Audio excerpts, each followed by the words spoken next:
He was promised love and given a dungeon, betrayed by his closest friends. Imprisoned for a crime he didn't commit, but he didn't die in that prison. He escaped with a new name and a plan. Revenge is patient, and it remembers everything. Chapter 11. The Corsican ogre, at the sight of his agitation, Louis XVIII, pushed from him violently the table at which he was sitting. "What ails you, Baron?" he exclaimed. "You appear quite aghast. Has your uneasiness anything to do with what M. de Blocas has told me, and M. de Villefort has just confirmed?" De Blocas moved suddenly toward the Baron, but the fright of the courtier pleaded for the forbearance of the statesman. And besides, as matters were, it was much more to his advantage that the prefect of police should triumph over him than that he should humiliate the prefect. "Sire," stammered the Baron. "Well, what is it?" asked Louis XVIII. The minister of police, giving way to an impulse of despair, was about to throw himself at the feet of Louis XVIII, who retreated a step and frowned. "Will you speak?" he said. "Oh, sire, what a dreadful misfortune! I am, indeed, to be pitied. I can never forgive myself." "Monsieur," said Louis XVIII, "I command you to speak." "Well, sire, the usurper left Elba on the February 26th and landed on the 1st of March. "And where? In Italy?" asked the king eagerly. "In France, sire, at a small port near Antibes in the Gulf of Juan."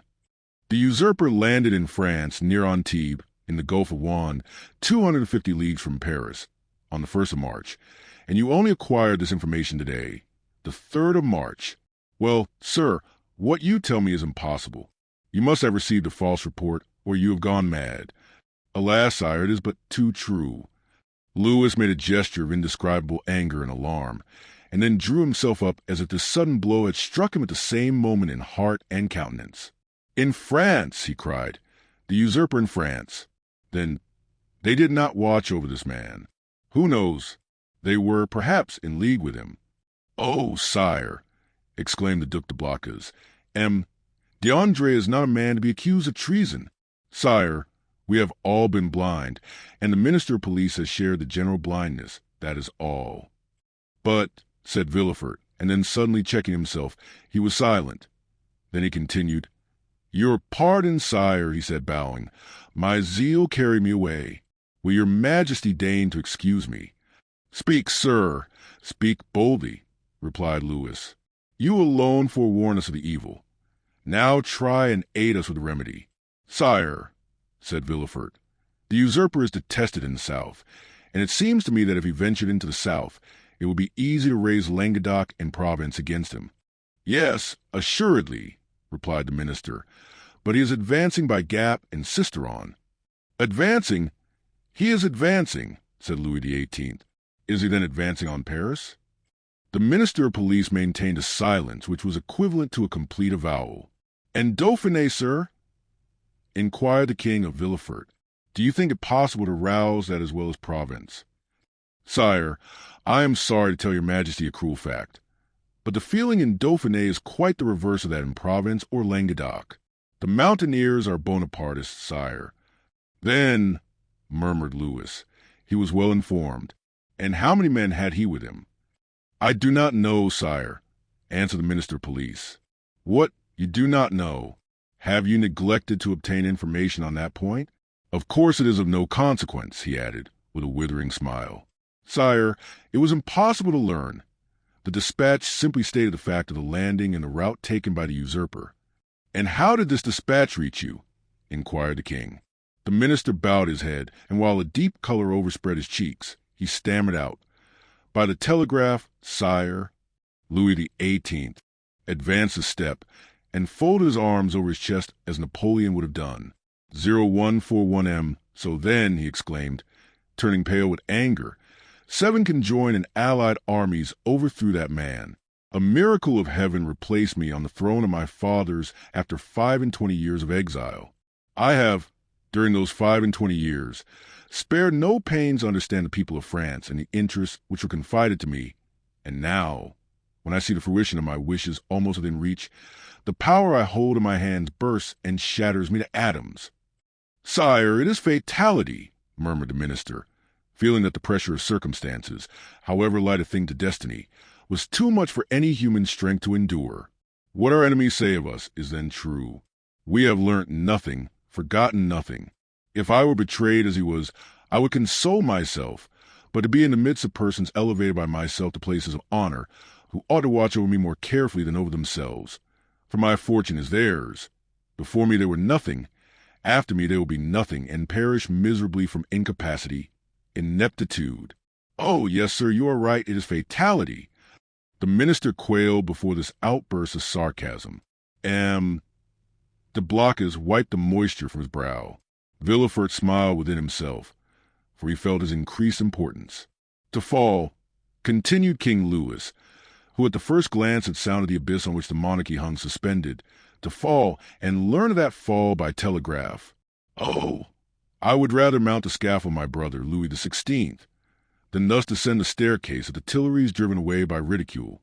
Ridicule, sir, why, you know not its power in France, and yet you ought to know it. Sire, sire, murmured the minister, for pities. Approach, M. de Villefort, resumed the king, addressing the young man who, motionless and breathless, was listening to a conversation on which depended the destiny of a kingdom. Approach, and tell monsieur that it is possible to know beforehand all that he has not known. Sire, it was really impossible to learn secrets which that man concealed from all the world. Really impossible. Yes, that is a great word, sir. Unfortunately, there are great words, as there are great men. I have measured them. Really impossible for a minister who has an office, agents, spies, and 1,500,000 francs for Secret Service money, to know what is going on at 60 leagues from the coast of France. Well, then, see, here's a gentleman who had none of these resources at his disposal, a gentleman, only a simple magistrate, who learned more than you with all your police, and who would have saved my crown if, like you, he had the power directing a telegraph. The look of the minister of police was turned with concentrated spite on Villefort, who bent his head in modest triumph. I do not mean that for you, Blocas, continued Louis XVIII. For if you have discovered nothing, at least you have had the good sense to persevere in your suspicions. Any other than yourself would have considered the disclosure of M. de Villefort insignificant, or else dictated by venal ambition. These words were an allusion to the sentiments which the minister of police had uttered with so much confidence an hour before. Villefort understood the king's intent. Any other person would, perhaps, have been overcome by such an intoxicating draught of praise, but he feared to make for himself a mortal enemy of the police minister, although he saw that d'André was irrevocably lost. In fact, the minister who, in the plenitude of his power, had been unable to unearth Napoleon's secret, might in despair at his own downfall interrogate Dantès, and so lay bare the motives of Villefort's plot. Realizing this, Villefort came to the rescue of the crestfallen minister, instead of aiding to crush him. Sire, said Villefort, the suddenness of this event must prove to your majesty that the issue is in the hands of Providence. What your majesty is pleased to attribute to me as profound perspicacity is simply owing to chance, and I have profited by that chance, like a good and devoted servant. That's all. Do not attribute to me more than I deserve, sire, that your majesty may never have occasion to recall the first opinion you have been pleased to form of me. The minister of police thanked the young man by an eloquent look, and Villefort understood that it succeeded in his design. That is to say, that without forfeiting the gratitude of the king, he made a friend of one on whom, in case of necessity, he might rely. 'Tis well, resumed the king. And now, gentlemen, he continued, turning towards them, de Blocas and the minister of police, I have no further occasion for you, and you may retire. What now remains to do is in the department of the minister of war. Fortunately, sire, said de Blocas, we can rely on the army. Your majesty knows how every report confirms their loyalty and attachment. Do not mention reports, Duke, to me, for I know now what confidence to place in them. Yet, speaking of reports, Baron, what have you learned with regard to the affair in the Rue Saint-Jacques? The affair in the Rue Saint-Jacques, exclaimed Villefort, unable to repress an exclamation. Then, suddenly pausing, he added, Your pardon, sire, but my devotion to your majesty has made me forget, not the respect I have, for that is too deeply engraved in my heart, but the rules of etiquette. Go on, sir, replied the king. You have today earned the right to make inquiries here. Sire, interposed the Minister of Police, I came a moment ago to give your Majesty fresh information which I had obtained on this head, when your Majesty's attention was attracted by the terrible event that has occurred in the Gulf, and now these facts will cease to interest your Majesty. On the contrary, sir, on the contrary, said Louis XVIII. This affair seems to me to have a decided connection with that which occupies our attention, and the death of General Canel will perhaps put us on the direct track of a great internal conspiracy. At the name of General Canel, Villefort trembled. Everything points to the conclusion, sire, said the Minister of Police, that death was not the result of suicide, as we first believed, but of assassination. General Canel, it appears, had just left the Bonapartist club when he disappeared. An unknown person had been with him that morning, and made an appointment with him in the Rue Saint-Jacques. Unfortunately, the general's valet, who was dressing his hair at the moment when the stranger entered, heard the street mentioned, but did not catch the number. As the police minister related this to the king, Villefort, who looked as if his very life hung on the speaker's lips, turned alternately red and pale. The king looked towards him.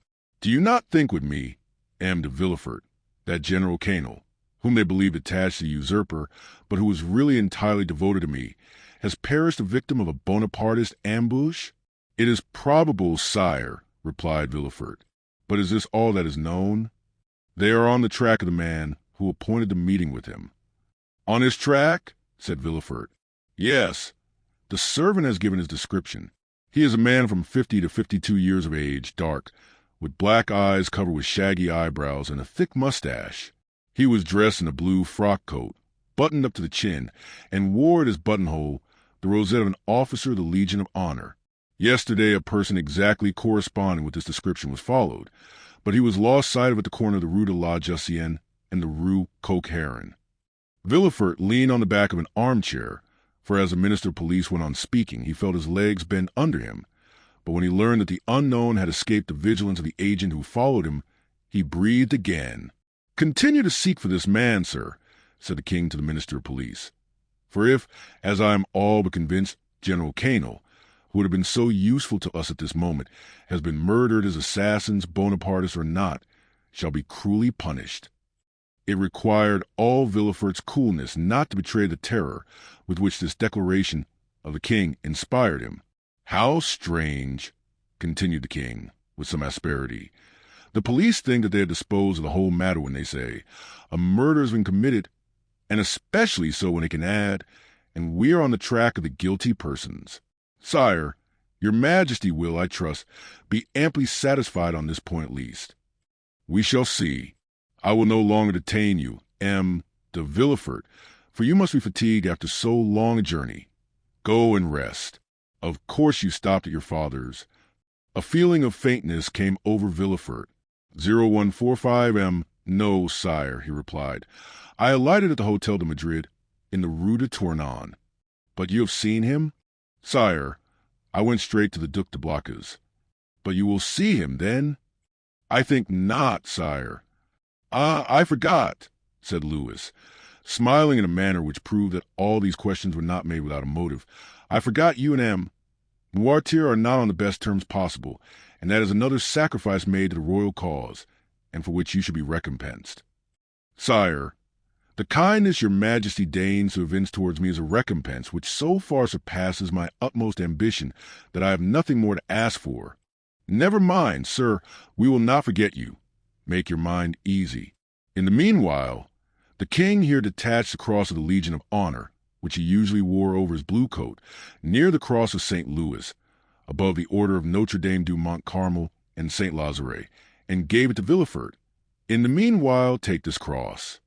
Sire, said Villefort, your Majesty mistakes. This is an officer's cross. My foi, said Louis XVIII. Take it, such as it is, for I have not the time to procure you another.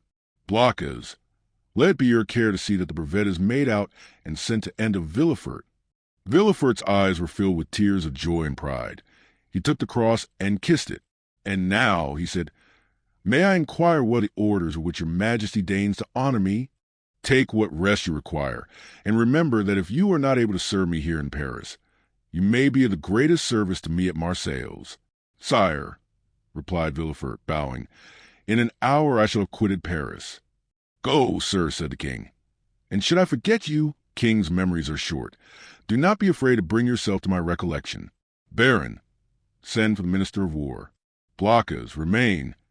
"Ah, sir," said the Minister of Police to Villefort, as they left the Tuileries, "you entered by luck's door. Your fortune is made."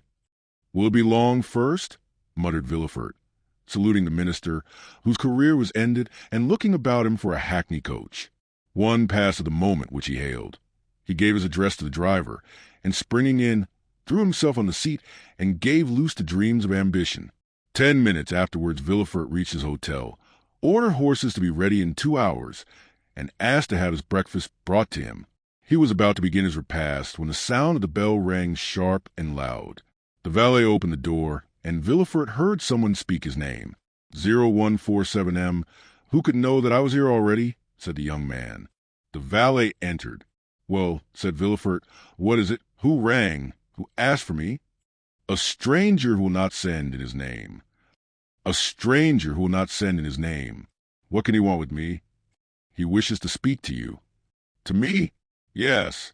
"Did he mention my name?" "Yes." "What sort of person is he?" "Why, sir, a man of about 50. "Short or tall?" "About your own height, sir." "Dark or fair?" "Dark, very dark, with black eyes, black hair, black eyebrows." "And how dressed?" asked Villefort quickly. "In a blue frock coat, buttoned up close, decorated with the Legion of Honor." "It is he," said Villefort, turning pale. 0148M. Pardieu, said the individual whose description we have twice given, entering the door. "What great deal ceremony! Is it the custom in Marseilles for sons to keep their fathers waiting in their anterooms?" "Father!" cried Villefort. "Then I was not deceived. I felt sure it must be you." "Well, then, if you felt so sure," replied the newcomer, putting his cane in a corner and his hat on a chair, "allow me to say, my dear Gerard, that it was not very filial of you to keep me waiting at the door." "Leave us, Germain," said Villefort. The servant quitted the apartment with evident signs of astonishment. Chapter 12. Father and son M. Noirtier, for it was indeed he who entered, looked after the servant until the door was closed, and then, fearing no doubt that he might be overheard in the antechamber, he opened the door again. Nor was the precaution useless, as appeared from the rapid retreat of Germain, who proved that he was not exempt from the sin which ruined our first parents. M. Noirtier then took the trouble to close and bolt the antechamber door, then that of the bedchamber, and then extended his hand to Villefort, who had followed all his motions with surprise which he could not conceal. "Well, now, my dear Gerard," said he to the young man, with a very significant look, "do you know, you seem as if you were not very glad to see me?" "My dear father," said Villefort, "I am, on the contrary, delighted, but I so little expected your visit, that it has somewhat overcome me." "But, my dear fellow," replied Noirtier, seating himself, "I might say the same thing to you. When you announced to me your wedding for the 28th of February, and on the 3rd of March you turn up here in Paris." "And if I have come, my dear father," said Gerard, drawing closer to him, Noirtier, "do not complain, for it is for you that I came, and my journey will be your salvation." "Ah, indeed," said Noirtier, stretching himself out at his ease in the chair. "Really, pray tell me all about it, for it must be interesting." "Father, you have heard speak of a certain Bonapartist club in the Rue Saint-Jacques?" "Number 53, yes, I am vice-president." "Father, your coolness makes me shudder." "Why?" "My dear boy, when a man has been proscribed by the mountaineers, has escaped from Paris in a hay-cart, been hunted over the plains of Bordeaux by Robespierre's bloodhounds, he becomes accustomed to most things. But go on, what about the club in the Rue Saint-Jacques?"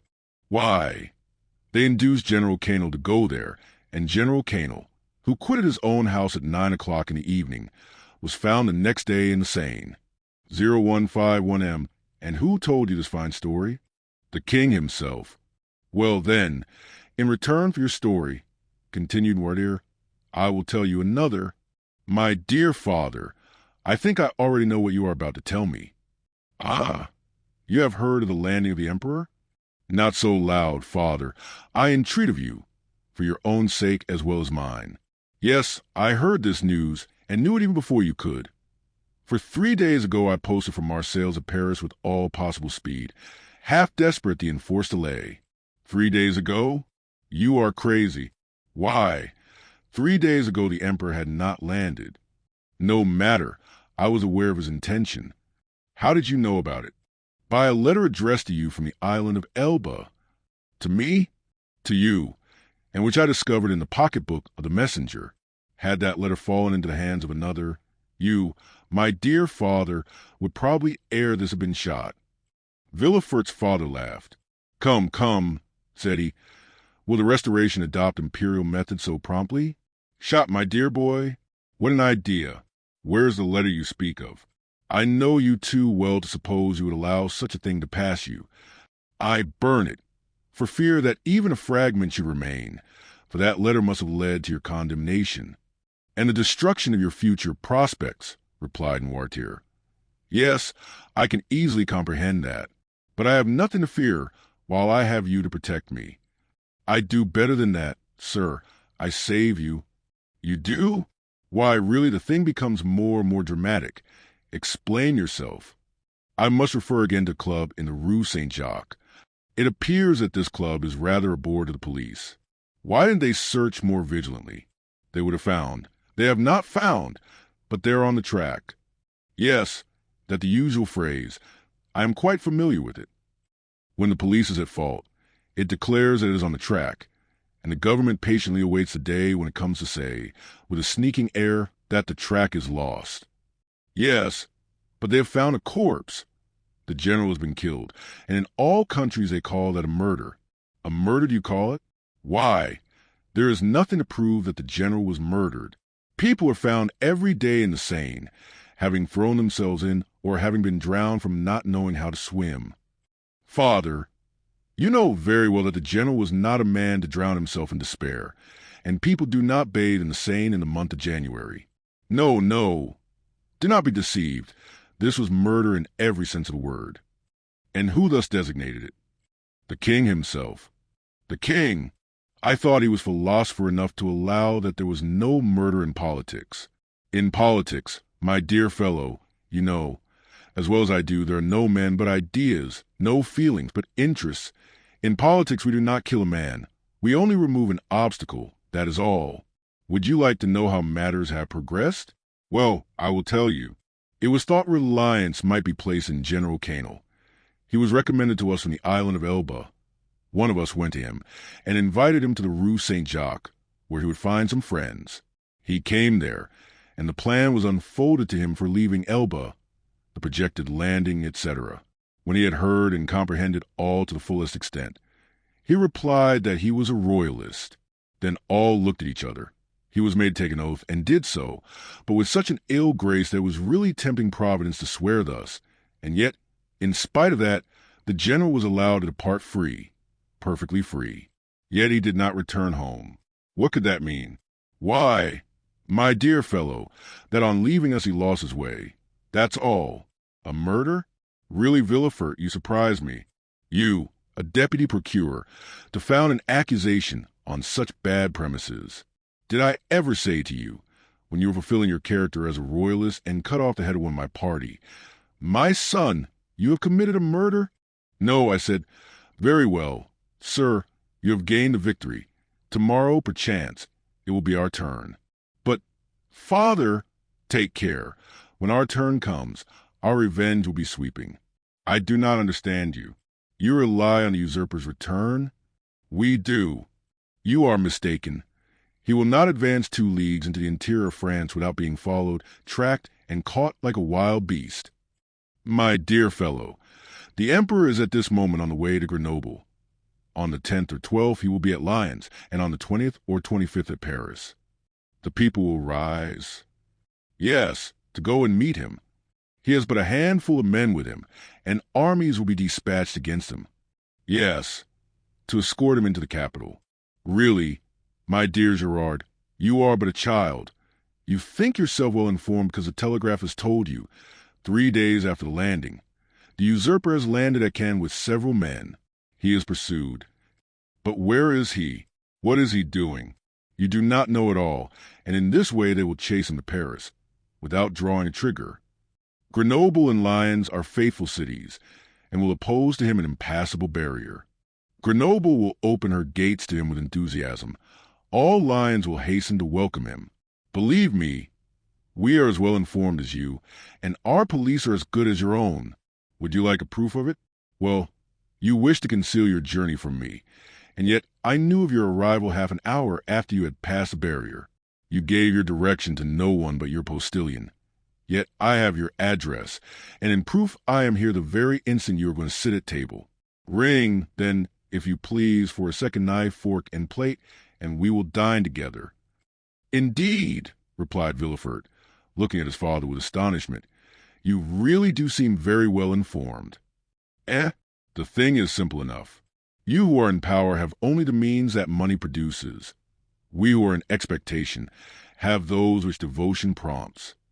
Devotion, said Villefort with a sneer. Yes, devotion, for that is, I believe, the phrase for hopeful ambition. And Villefort's father extended his hand to the bell rope, to summon the servant whom his son had not called. Villefort caught his arm. Wait, my dear father, said the young man. One word more. Say on. However stupid the royalist police may be, they do know one terrible thing. What is that? The description of the man who, on the morning of the day when General Canel disappeared, presented himself at his house. Oh, the admirable police have found that out, have they? And what may be that description? Dark complexion, hair, eyebrows, and whiskers black, blue frock coat, button up to chin, rosette an officer of the Legion of Honor in his buttonhole, a hat with wide brim, and a cane. Ah, ha! That's it, is it? Said Noirtier. And why, then, have they not laid hands on him? Illustration. The changed clothes, because yesterday or the day before they lost sight of him at the corner of the Rue Coq-Héron.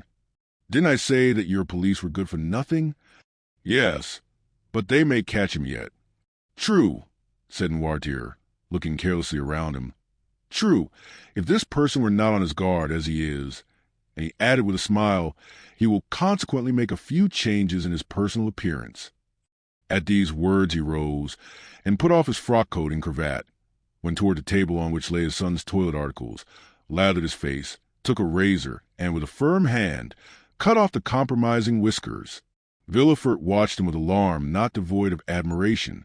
His whiskers cut off, Noirtier gave another turn to his hair, took, instead of his black cravat, a colored neckerchief which lay at the top of an open portmanteau, put on, in lieu of his blue and high-buttoned frock coat, a coat of Villefort's of dark brown, and cut away in front, tried on before the glass a narrow-brimmed hat of his son's, which appeared to fit him perfectly, and, leaving his cane in the corner where he had deposited it, he took up a small bamboo switch, cut the air with it, once or twice, and walked about with that easy swagger which was one of his principal characteristics. Well, he said, turning towards his wondering son, when this disguise was completed, well, do you think your police will recognize me now? No, father, stammered Villefort. At least, I hope not. And now, my dear boy, continued Noirtier, I rely on your prudence to remove all the things which I leave in your care. Oh, rely on me, said Villefort. Yes, yes. And now I believe you are right, and that you have really saved my life. Be assured I will return the favor hereafter. Villefort shook his head. You are not convinced yet? I hope, at least, that you may be mistaken. Shall you see the king again? Perhaps. Would you pass in his eyes for profit? Prophets of evil are not in favor at the court, father. True, but some day they do them justice, and supposing a second restoration, you would then pass for a great man. Well, what should I say to the king? Say this to him. Sire, you are deceived as to the feeling in France, as to the opinions of the towns, and the prejudices of the army. He whom in Paris you call the Corsican ogre, who at Nevers is styled the usurper, is already saluted as Bonaparte at Lyons, and emperor at Grenoble. You think he is tracked, pursued, captured. He is advancing as rapidly as his own eagles. The soldiers you believe to be dying with hunger, worn out with fatigue. ready to desert, gather like atoms of snow about the rolling ball as it hastens onward. Sire, go, leave France to its real master, to him who acquired it not by purchase, but by right of conquest. Go, sire, not that you incur any risk, for your adversary is powerful enough to show you mercy, but because it would be humiliating for a grandson of St. Louis to owe his life to the man of Arcola, Marengo Austerlitz. Tell him this, Gerard, or rather, tell him nothing. Keep your journey a secret. Do not boast what you have come to Paris to do or done. Return with all speed, and to Marseilles at night, and your house by the back door, and there remain quiet, submissive, secret, and above all inoffensive. For this time, I swear to you, we shall act like powerful men who know their enemies. Go, my son, go, my dear Gerard, and by your obedience to my paternal orders, or, if you prefer it, friendly counsels, we will keep you in your place. This will be, added Noirtier with a smile, one means by which you may a second time save me, if the political balance should some day take another turn, and cast you aloft while hurling me down. Adieu, my dear Gerard, and at your next journey alight at my door. Noirtier left the room when he had finished, with the same calmness that had characterized him during the whole of this remarkable and trying conversation. Villefort, pale and agitated, ran to the window, put aside the curtain, and saw him pass, cool and collected, by 2 or 3 ill-looking men at the corner of the street, who were there, perhaps, to arrest a man with black whiskers and a blue frock-coat, and a hat with broad brim. Villefort stood watching, breathless, until his father had disappeared at the Rue Bussy. Then he turned to the various articles he had left behind him, put the black cravat and blue frock-coat at the bottom of the portmanteau, threw the hat into a dark closet, broke the cane into small bits and flung it in the fire, put on his traveling cap, and calling his valet, checked with a look the 1,000 questions he was ready to ask, paid his bill, sprang into his carriage, which was ready, learned at Lyons that Bonaparte had entered Grenoble, and in the midst of the tumult which prevailed along the road, at length reached Marseilles, a prey to all the hopes and fears which enter into the heart of man with ambition and its first successes. Chapter 13. The 100 Days Noirtier was a true prophet, and things progressed rapidly, as he had predicted. Everyone knows the history of the famous return from Elba, a return which was unprecedented in the past, and will probably remain without a counterpart in the future. Louis XVIII made but a faint attempt to parry this unexpected blow. The monarchy he had scarcely reconstructed tottered on its precarious foundation, and at a sign from the emperor the incongruous structure of ancient prejudices and new ideas fell to the ground. Villefort, therefore, gained nothing save the king's gratitude, which was rather likely to injure him at the present time, and the cross of the Legion of Honor, which he had the prudence not to wear, although de Blocas had duly forwarded the brevet. Napoleon would, doubtless, have deprived Villefort of his office had it not been for Noirtier, who was all-powerful at court, and thus the Girondin of '93 and the senator of 1806 protected him who so lately had been his protector. All Villefort's influence barely enabled him to stifle the secret Dantès had so nearly divulged. The king's procureur alone was deprived of his office, being suspected of royalism. However, scarcely was the imperial power established, that is, scarcely had the emperor re-entered the Tuileries and begun to issue orders from the closet into which we have introduced our readers, he found on the table there Louis XVIII. Half-filled snuff-box. Scarcely had this occurred when Marseilles began, in spite of the authorities, to rekindle the flames of civil war, always smoldering in the south, and it required but little to excite the populace to acts of far greater violence than the shouts and insults with which they assailed the royalists whenever they ventured abroad. 0159 owing to this change, the worthy shipowner became at that moment, we will not say all-powerful, because Moore was a prudent and rather a timid man, so much so that many of the most zealous partisans of Bonaparte accused him of moderation, but sufficiently influential to make a demand in favor of Dantès. Villefort retained his place, but his marriage was put off until a more favorable opportunity. If the emperor remained on the throne, Gerard required a different alliance to aid his career. If Louis XVIII returned, the influence of M. de Saint-Méran, like his own, could be vastly increased, and the marriage be still more suitable. The deputy procureur was, therefore, the first magistrate of Marseilles. when one morning his door opened and M. Morel was announced. Anyone else would have hastened to receive him. But Villefort was a man of ability, and he knew this would be a sign of weakness. He made Morel wait in the antechamber, although he had no one with him, for the simple reason that the king's procure always makes everyone wait, and after passing a quarter of an hour in reading the papers, he ordered M. Morel to be admitted. Morel expected Villefort would be dejected. He found him as he found him 6 weeks before, calm, firm, and full of that glacial politeness, that most insurmountable barrier which separates the well-bred from the vulgar man. He had entered Villefort's office, expecting that the magistrate would tremble at the sight of him. On the contrary, he felt a cold shudder all over him when he saw Villefort sitting there with his elbow on his desk and his head leaning on his hand. He stopped at the door. Villefort gazed at him as if he had some difficulty in recognizing him. Then, after a brief interval, during which the honest shipowner turned his hat in his hands, "M. Morel, I believe?" said Villefort. "Yes, sir." "Come nearer," said the magistrate, with a patronizing wave of the hand, "and tell me to what circumstance I owe the honor of this visit." "Do you not guess, monsieur?" asked Morel. "Not in the least, but if I can serve you in any way I shall be delighted. Everything depends on you. Explain yourself, pray." "Monsieur," said Morel, recovering his assurance as he proceeded, "do you recollect that a few days before the landing of His Majesty the Emperor, I came to intercede for a young man, the mate of my ship, who was accused of being concerned in correspondence with the island of Elba?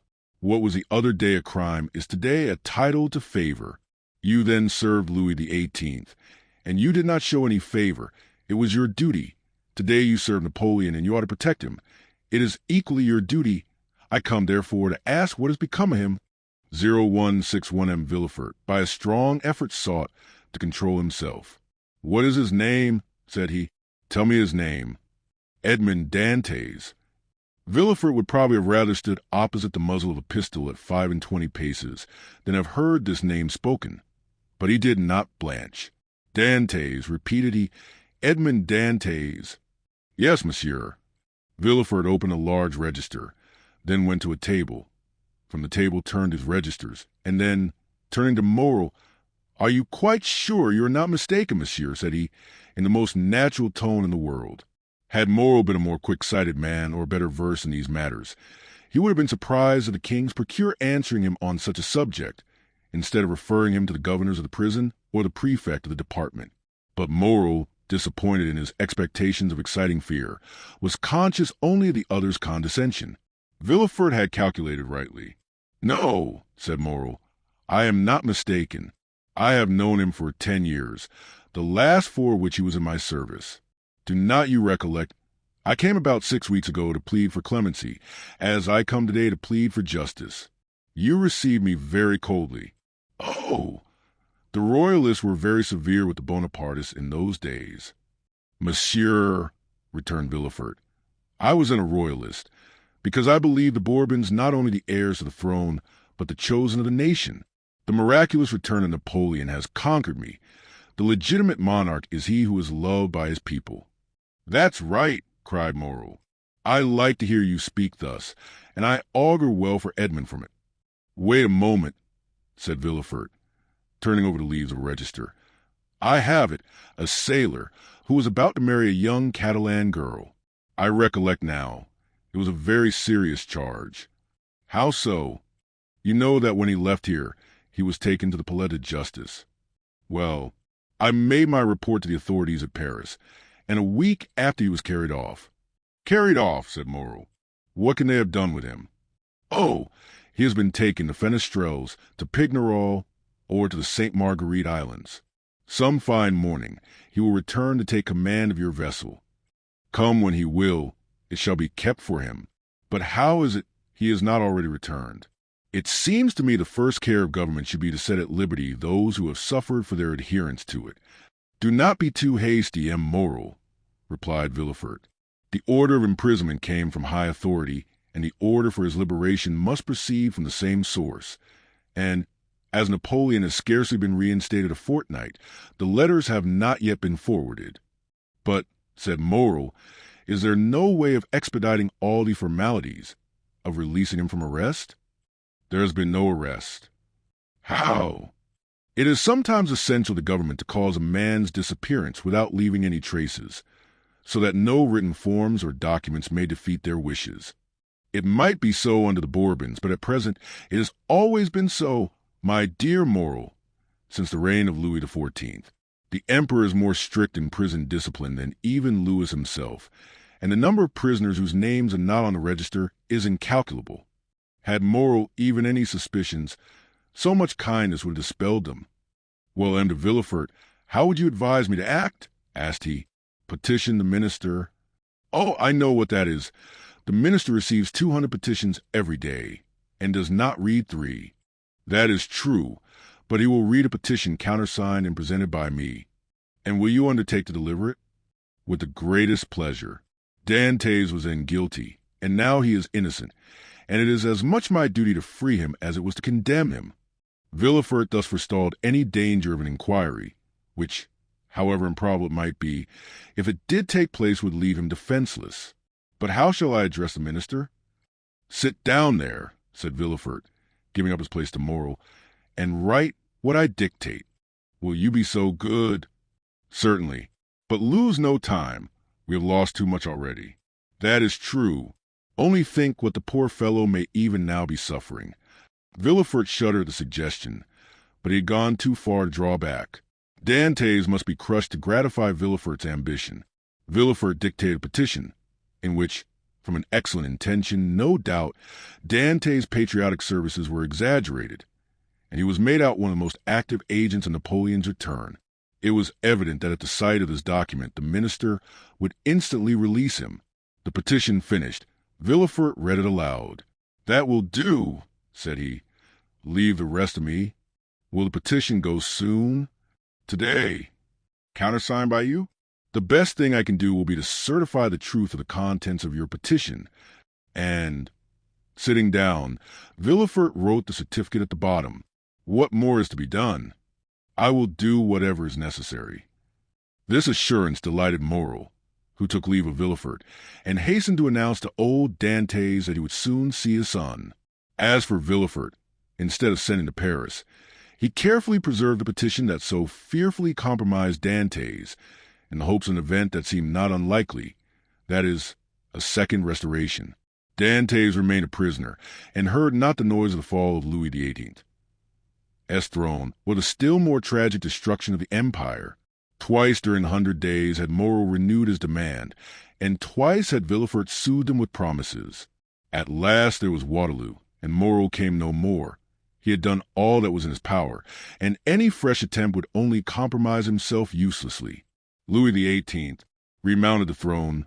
Villefort, to whom Marseilles had become filled with remorseful memories, sought and obtained the situation of kings procured to lose, and a fortnight afterwards he married Mademoiselle de Saint-Méran, whose father now stood higher at court than ever. And so Dantès, after the 100 days and after Waterloo, remained in his dungeon, forgotten of earth and heaven. Danglars comprehended the full extent of the wretched fate that overwhelmed Dantès, and when Napoleon returned to France, he, after the manner of mediocre minds, termed a coincidence, a decree of Providence. But when Napoleon returned to Paris, Danglars' heart failed him, and he lived in constant fear of Dantès' return on a mission of vengeance. He therefore informed M. Morrel of his wish to quit the sea, and obtained a recommendation from him to a Spanish merchant, into whose service he entered at the end of March, that is, 10 or 12 days after Napoleon's return. He then left for Madrid, and was no more heard of. Fernand understood nothing except that Dantès was absent. What had become of him he cared not to inquire.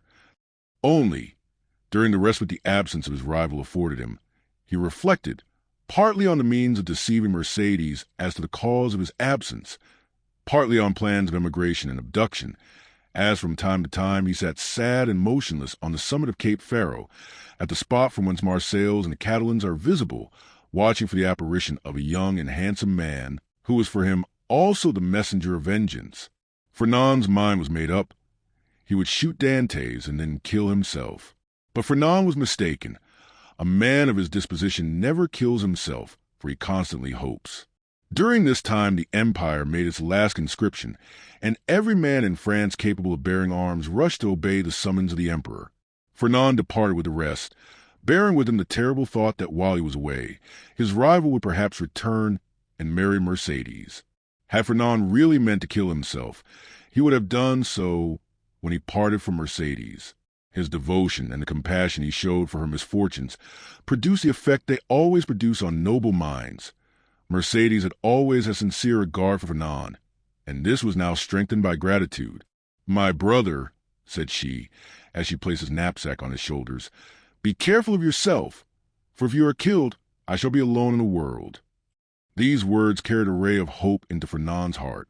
Should Dantès not return, Mercedes might one day be his. 0165 and Mercedes was left alone face to face with a vast plain that had never seemed so barren, and the sea that had never seemed so vast. Bathed in tears, she wandered about the Catalan village. Sometimes she stood mute and motionless as a statue, looking toward Marseilles, at other times gazing on the sea, and debating as to whether it were not better to cast herself into the abyss of the ocean and thus end her woes. It was not want of courage that prevented her putting this resolution into execution, but her religious feelings came to her aid and saved her.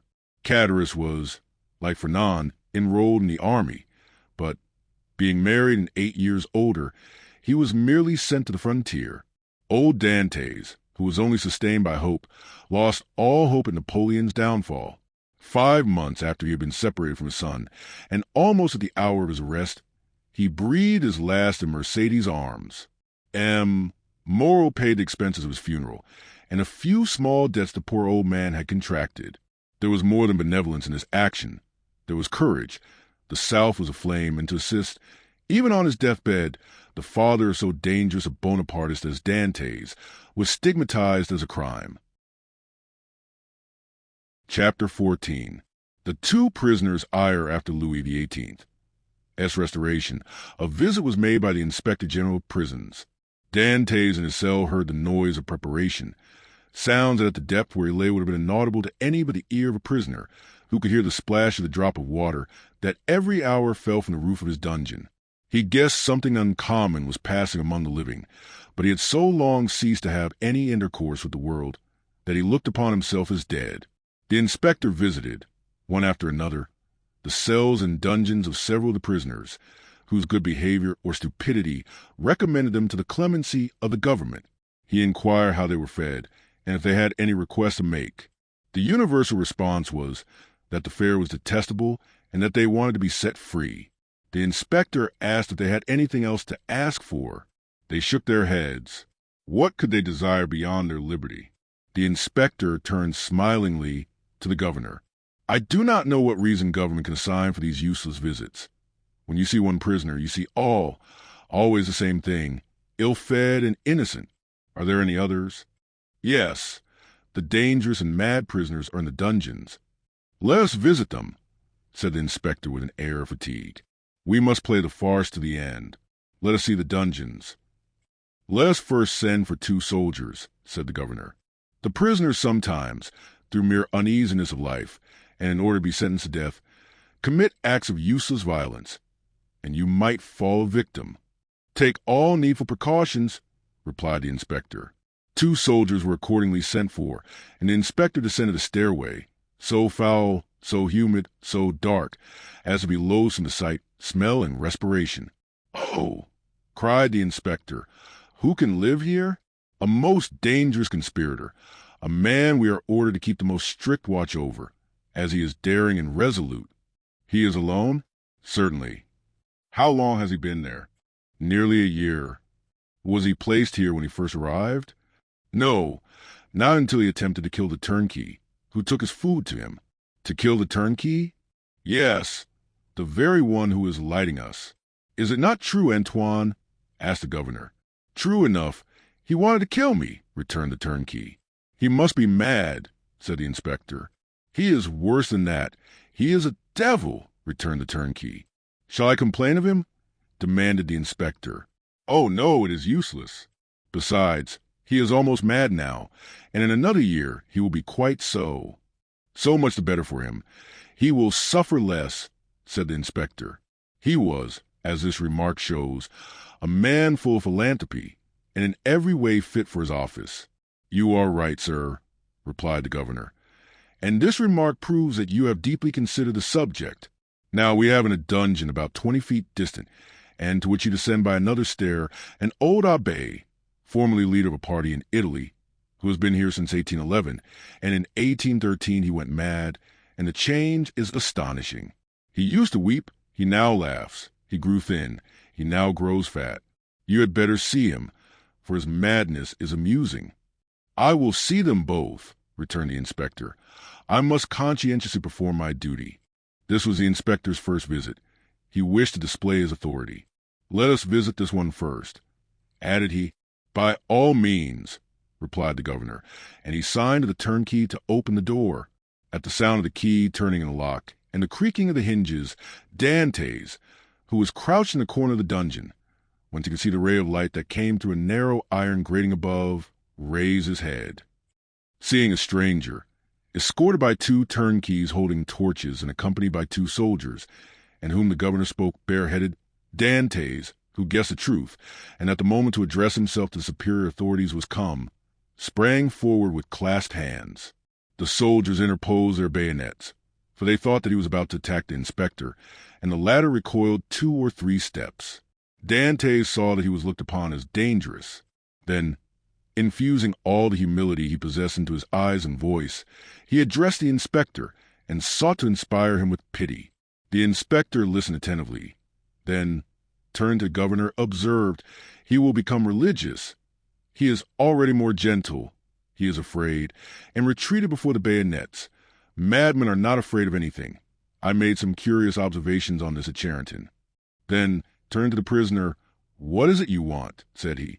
"I want to know what crime I have committed to be tried, and if I am guilty, to be shot, if innocent, to be set at liberty." "Are you well fed?" said the inspector. "I believe so. I don't know. It's of no consequence. What matters really, not only to me, but to officers of justice and the king, is that an innocent man should languish in prison, the victim of an infamous denunciation, to die here cursing his executioners." "You are very humble today," remarked the governor. "You are not so always. The other day, for instance, when you tried to kill the turnkey." "It is true, sir, and I beg his pardon, for he has always been very good to me, but I was mad." "And you are not so any longer?" "No, captivity has subdued me. I have been here so long." "So long? When were you arrested, then?" asked the inspector. "The 28th of February, 1815, at 2:30 in the afternoon. Today is the 30th of July, 1816. Why, it is but 17 months. "Only 17 months," replied Dantès. "Oh, you do not know what is 17 months in prison. 17 ages, rather, especially to a man who, like me, had arrived at the summit of his ambition, to a man who, like me, was on the point of marrying a woman he adored, who saw an honorable career open before him, and who loses all in an instant, who sees his prospects destroyed, and is ignorant of the fate of his affianced wife, and whether his aged father be still living. 17 months' captivity to a sailor accustomed to the boundless ocean is a worse punishment than human crime ever merited. Have pity on me, then, and ask for me, not intelligence, but a trial, not pardon, but a verdict. A trial, sir, I ask only for a trial. That, surely, cannot be denied to one who is accused." "We shall see," said the inspector. Then turned to the governor. "On my word, the poor devil touches me. You must show me the proofs against him." "Certainly, but you will find terrible charges." "Monsieur," continued Dantès, "I know it is not in your power to release me, but you can plead for me. You can have me tried, and that is all I ask. Let me know my crime, and the reason why I was condemned. Uncertainty is worse than all." "Go on with the lights," said the inspector. "Monsieur," cried Dantès, "I can tell by your voice you are touched with pity. Tell me at least a hope." "I cannot tell you that," replied the inspector. "I can only promise to examine into your case." "Oh, I am free, then I am saved." "Who arrested you?" "M. Villefort." "See him, and hear what he says." "M. Villefort is no longer Marseilles. He is now at Toulouse." "I am no longer surprised at my detention," murmured Dantès, "since my only protector is removed." Had Anna Villefort any cause of personal dislike to you? None. On the contrary, he was very kind to me. I can, then, rely on the notes he has left concerning you? Entirely. That is well. Wait patiently, then. Dantès fell on his knees and prayed earnestly. The door closed, but this time a fresh inmate was left with Dantès. Hope, 0173M. Will you see the register at once? Asked the governor. Or proceed to the other cell? Let's visit them all, said the inspector. If I once went up those stairs, I should never have the courage to come down again. This one is not like the other, and his madness is less affecting than this one's display of reason. What is his folly? He fancies he possesses an immense treasure. The first year he offered government 1,000,000 francs for his release, the second 2, the third 3, and so on progressively. He is now in his 5th year of captivity. He will ask to speak to you in private and offer you 5 millions. How curious! What is his name? The Abbé Faria. Number 27, said the inspector. It is here. Unlock the door, Antoine. The turnkey obeyed, and the inspector gazed curiously into the chamber of the mad abbé, as the prisoner was usually called. In the center of the cell, in a circle traced with a fragment of plaster detached from the wall, sat a man whose tattered garments scarcely covered him. He was drawing in this circle geometrical lines, and seemed as much absorbed in his problem as Archimedes was when the soldier of Marcellus slew him. He did not move at the sound of the door, and continued his calculations until the flash of the torches lighted up an unwonted glare the somber walls of the cell. Then, raising his head, he perceived with astonishment the number of persons present. He hastily seized the cover of his bed and wrapped it round him. "What is it you want?" said the inspector. "I, monsieur," replied the abbé with an air of surprise. "I want nothing." "You do not understand," continued the inspector. "I am sent here by government to visit the prison and hear the requests of the prisoners." "Oh, that is different," cried the abbé, "and we shall understand each other, I hope." "There now," whispered the governor, "it is just as I told you." "Monsieur," continued the prisoner, "I am the Abbé Faria, born at Rome. I was for 20 years Cardinal Spada's secretary. I was arrested, why, I know not, toward the beginning of the year 1811. Since then I have demanded my liberty from the Italian and French government. Why from the French government? Because I was arrested at Piombino, and I presume that, like Milan and Florence, Piombino has become the capital of some French department." "Ah," said the inspector, "you have not the latest news from Italy?" "My information dates from the day on which I was arrested," returned the Abbé Faria. "And as the emperor had created the kingdom of Rome for his infant son, I presume that he has realized the dream of Machiavelli and Caesar Borgia, which was to make Italy a united kingdom." "Monsieur," returned the inspector, "Providence has changed this gigantic plan you advocate so warmly. It is the only means of rendering Italy strong, happy, and independent. Very possibly. Only I am not come to discuss politics, but to inquire if you have anything to ask or complain of. The food is the same as in other prisons. That is very bad. The lodging is very unhealthful, but, on the whole, passable for a dungeon. But it is not that which I wish to speak of, but a secret I have to reveal of the greatest importance."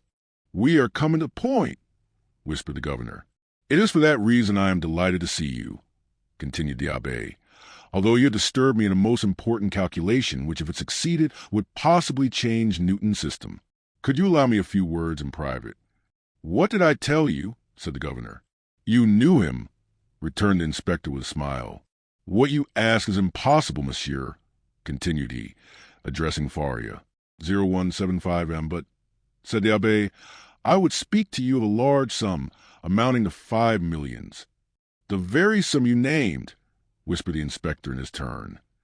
"However," continued Faria, seeing that the inspector was about to depart, "it is not absolutely necessary for us to be alone. The governor can be present." "Unfortunately," said the governor, "I know beforehand what you are about to say. It concerns your treasures, does it not?" Faria fixed his eyes on him with an expression that would have convinced anyone else of his sanity. "Of course," said he. "Of what else should I speak?" "Mr. Inspector," continued the governor, I can tell you the story as well as he, for it has been dinned in my ears for the last 4 or 5 years. That proves, returned the abbé, that you are like those of Holy Writ, who having eyes see not, and having ears hear not. My dear sir, the government is rich and does not want your treasures, replied the inspector. Keep them until you are liberated. The abbé's eyes glistened. He seized the inspector's hand. But what if I am not liberated, cried he, and am detained here until my death? This treasure will be lost. Had not government better profit by it? I will offer 6 millions, and I will content myself with the rest, if they will only give me my liberty. On my word, said the inspector in a low tone, had I not been told beforehand that this man was mad, I should believe what he says. I am not mad, replied Faria, with that acuteness of hearing peculiar to prisoners. The treasure I speak of really exists, and I offer to sign an agreement with you, in which I promise to lead you to the spot where you shall dig. If I deceive you, bring me here again. I ask no more. The governor laughed. Is the spot far from here? 100 leagues. It is not ill-planned, said the governor. If all the prisoners took it into their heads to travel 100 leagues, and their guardians consented to accompany them, they would have a capital chance of escaping. The scheme is well known, said the inspector, and the abbé's plan has not even the merit of originality. Then turning to Faria, I inquired if you are well fed, said he. Swear to me, replied Faria, to free me if what I tell you prove true, and I will stay here while you go to the spot. Are you well fed? Repeated the inspector.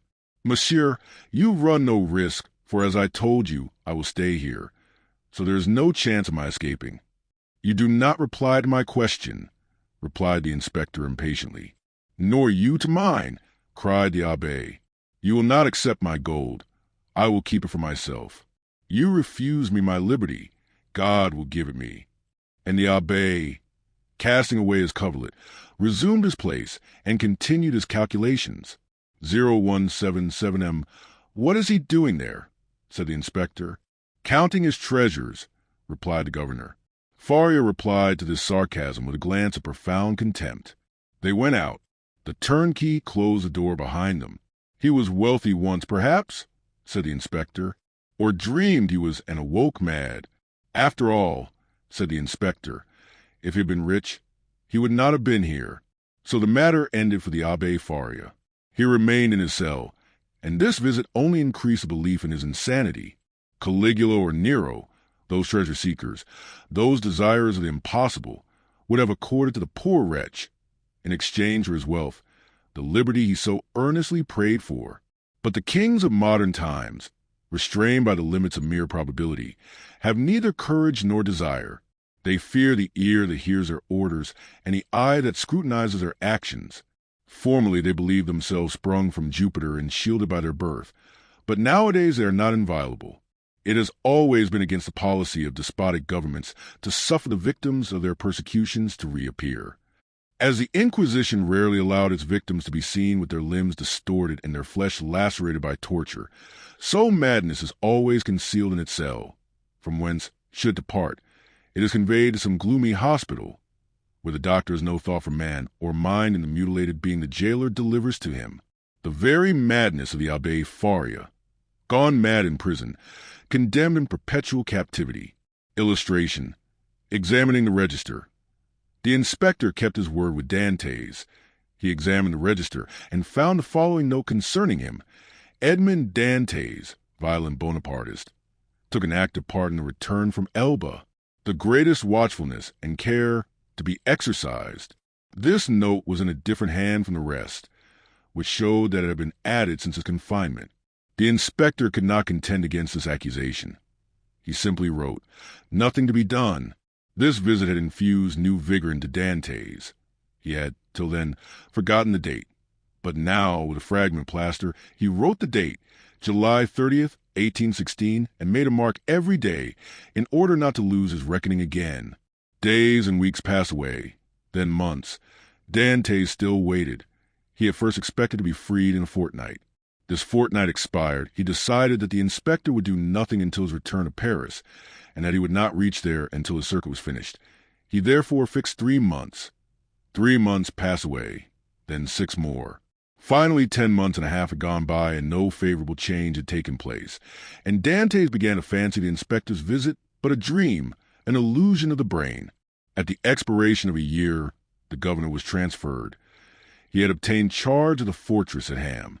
He took with him several of his subordinates, and amongst them Dantès' jailer. A new governor arrived. It would have been too tedious to acquire the names of the prisoners. He learned their numbers instead. This horrible place contained 50 cells. Their inhabitants were designated by the numbers of their cell, and the unhappy young man was no longer called Edmond Dantès. He was now number 34. Chapter 15. Number 34 and number 27 Dantès passed through all the stages of torture natural to prisoners in suspense. He was sustained at first by that pride of conscious innocence which is a sequence to hope. Then he began to doubt his own innocence, which justified in some measure the governor's belief in his mental alienation, and then, relaxing his sentiment of pride, he addressed his supplications, not to God, but to man. God is always the last resource. Unfortunates, who ought to begin with God, do not have any hope in him till they have exhausted all other means of deliverance. Dantès asked to be removed from his present dungeon into another, even if it were darker and deeper, for a change, however disadvantageous, was still a change, and would afford him some amusement. He entreated to be allowed to walk about, to have fresh air, books, and writing materials. His requests were not granted, but he went on asking all the same. He accustomed himself to speaking to the new jailer, although the latter was, if possible, more taciturn than the old one. But still, to speak to a man, even though mute, was something. Dantès spoke for the sake of hearing his own voice. He had tried to speak when alone, but the sound of his voice terrified him.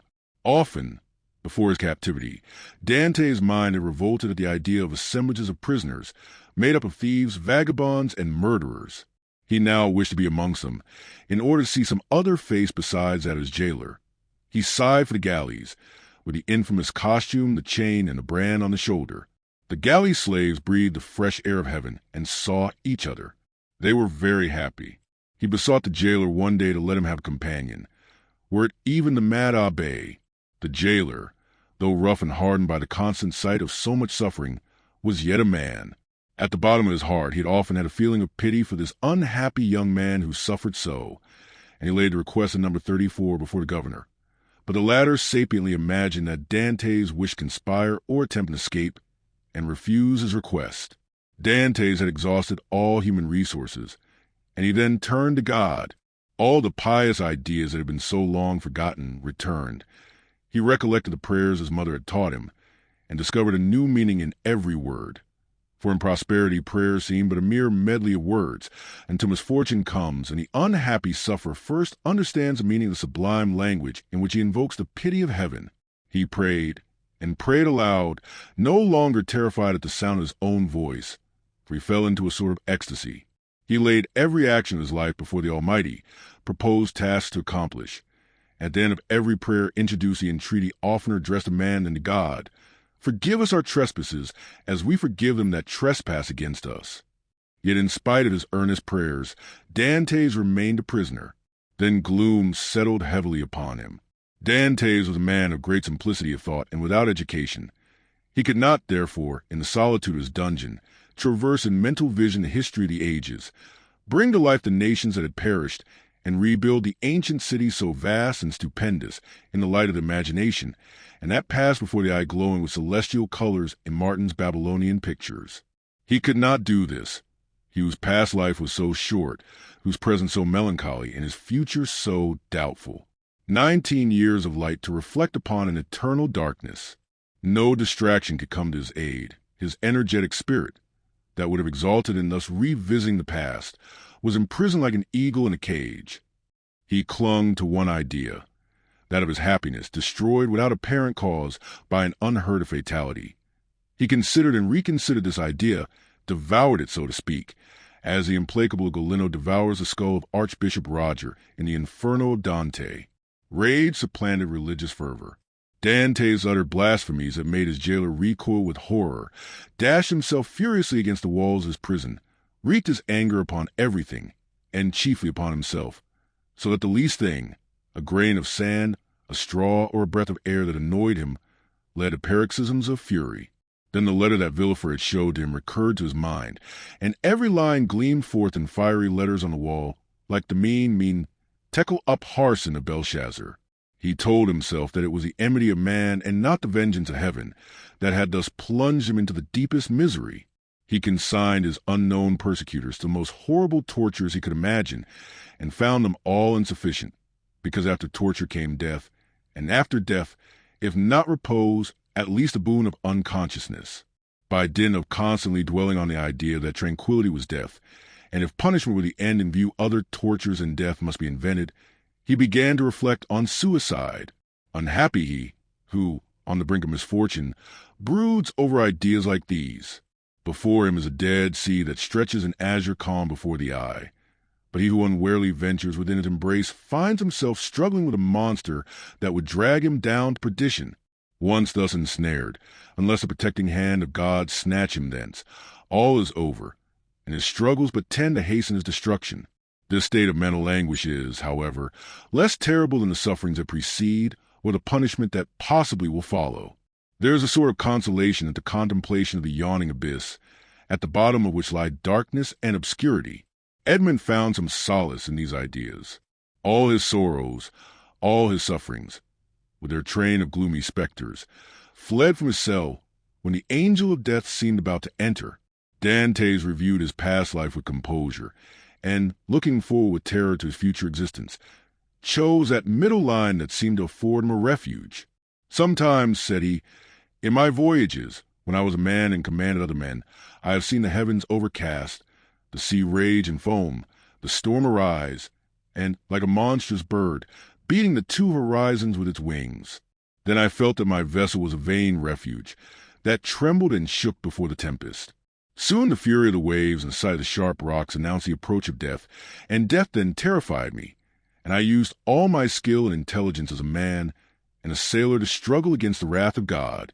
But I did so because I was happy, because I had not courted death, because to be cast upon a bed of rocks and seaweed seemed terrible, because I was unwilling that I, a creature made for service of God, should serve for food to the gulls and ravens.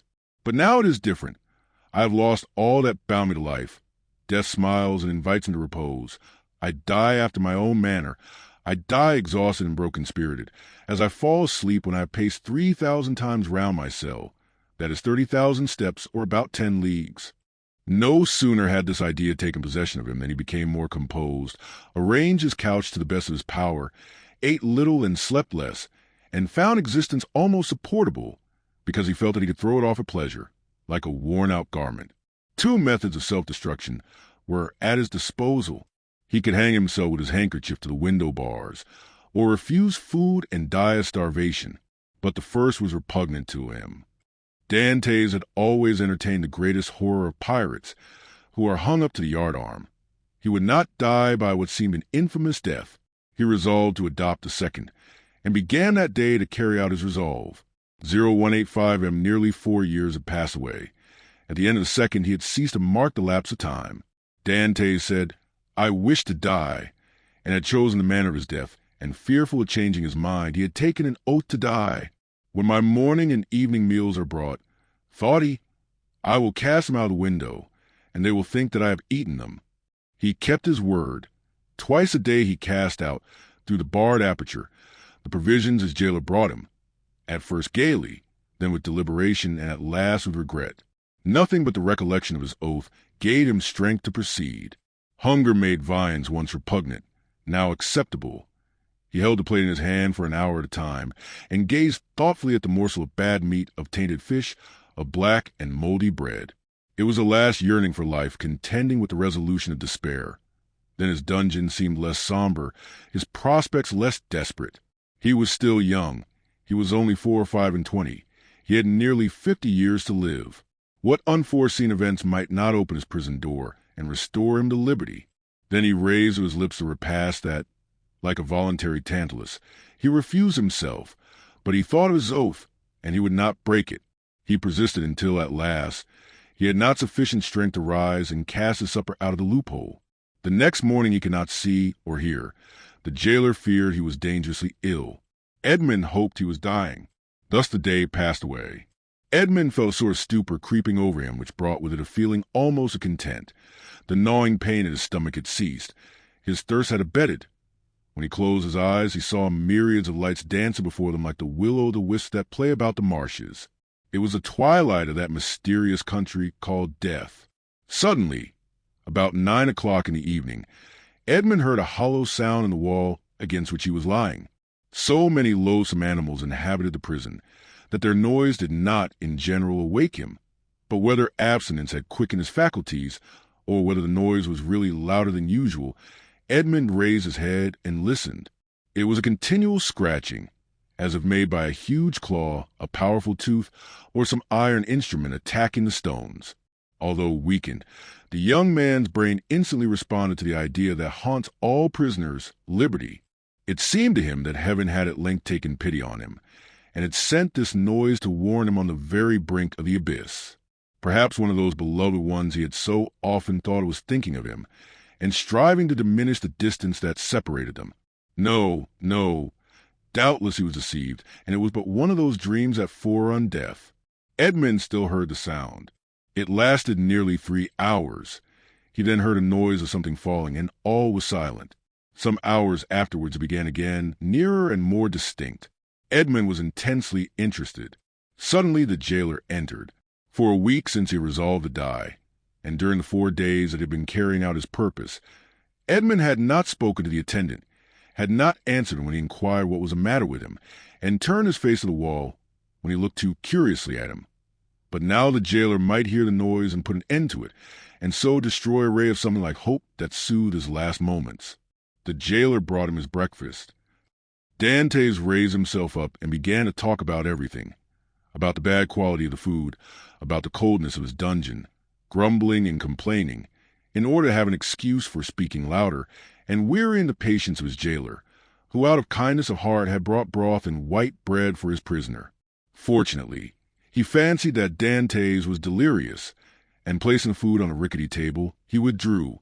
Edmond listened, and the sound became more and more distinct. There could be no doubt about it, thought he. It is some prisoner who is striving to obtain his freedom. Oh, if I were only there to help him. Suddenly another idea took possession of his mind, so used to misfortune that it was scarcely capable of hope. The idea that the noise was made by workmen the governor had ordered to repair the neighboring dungeon. It was easy to ascertain this, but how could he risk the question? It was easy to call his jailer's attention to the noise and watch his countenance as he listened. But might he not by this means destroy hopes far more important than the short-lived satisfaction of his own curiosity? Unfortunately, Edmond's brain was still so feeble that he could not bend his thoughts to anything in particular. He saw but one means of restoring lucidity and clearness to his judgment. He turned his eyes towards the soup which the jailer had brought, rose, staggered towards it, raised the vessel to his lips, and drank off the contents with a feeling of indescribable pleasure. He had the resolution to stop with this. He had often heard that shipwrecked persons had died through having eagerly devoured too much food. Edmond replaced on the table the bread he was about to devour, and returned to his couch. He did not wish to die. He soon felt that his ideas became again collected. He could think and strengthen his thoughts by reasoning. Then he said to himself, I must put this to the test, but without compromising anybody. If it is a workman, I need but knock against the wall, and he will cease to work, in order to find out who is knocking and why he does so. But as his occupation is sanctioned by the governor, he will soon resume it. If, on the contrary, it is a prisoner, the noise I make will alarm him. He will cease, and not begin again until he thinks everyone is asleep. Edmond rose again, but this time his legs did not tremble, and his sight was clear. He went to a corner of his dungeon, detached a stone, and with it knocked against the wall where the sound came. He struck thrice. At the first blow the sound ceased, as if by magic. Edmond listened intently. An hour passed, 2 hours passed, and no sound was heard from the wall. All was silent there. Full of hope, Edmond swallowed a few mouthfuls of bread and water, and, thanks to the vigor of his constitution, found himself well nigh recovered. The day passed away in utter silence. Night came without recurrence of noise. It is a prisoner, said Edmond joyfully. His brain was on fire, and life and energy returned. The night passed in perfect silence. Edmond did not close his eyes. In the morning, the jailer brought him fresh provisions. He had already devoured those of the previous day. He ate these, listening anxiously for sound, walking round and round his cell, shaking the iron bars of the loophole, restoring vigor and agility to his limbs by exercise, and so preparing himself for his future destiny. At intervals, he listened to learn if the noise had not begun again, and grew impatient at the prudence of the prisoner, who did not guess he had been disturbed by a captive as anxious for liberty as himself. 3 days passed, 72 long, tedious hours, which he counted off by minutes. At length one evening, as the jailer was visiting him for the last time that night, Dantès, with his ear for the 100th time at the wall, fancied he heard an almost imperceptible movement among the stones. He moved away, walked up and down his cell to collect his thoughts, and then went back and listened. The matter was no longer doubtful. Something was at work on the other side of the wall. The prisoner had discovered the danger and had substituted a lever for a chisel. Encouraged by this discovery, Edmond determined to assist the indefatigable laborer. He began by moving his bed and looked around for anything with which he could pierce the wall, penetrate the moist cement, and displace a stone. He saw nothing. He had no knife or sharp instrument. The window grating was of iron, but he had too often assured himself of its solidity. All his furniture consisted of a bed, a chair, a table, a pail, and a jug.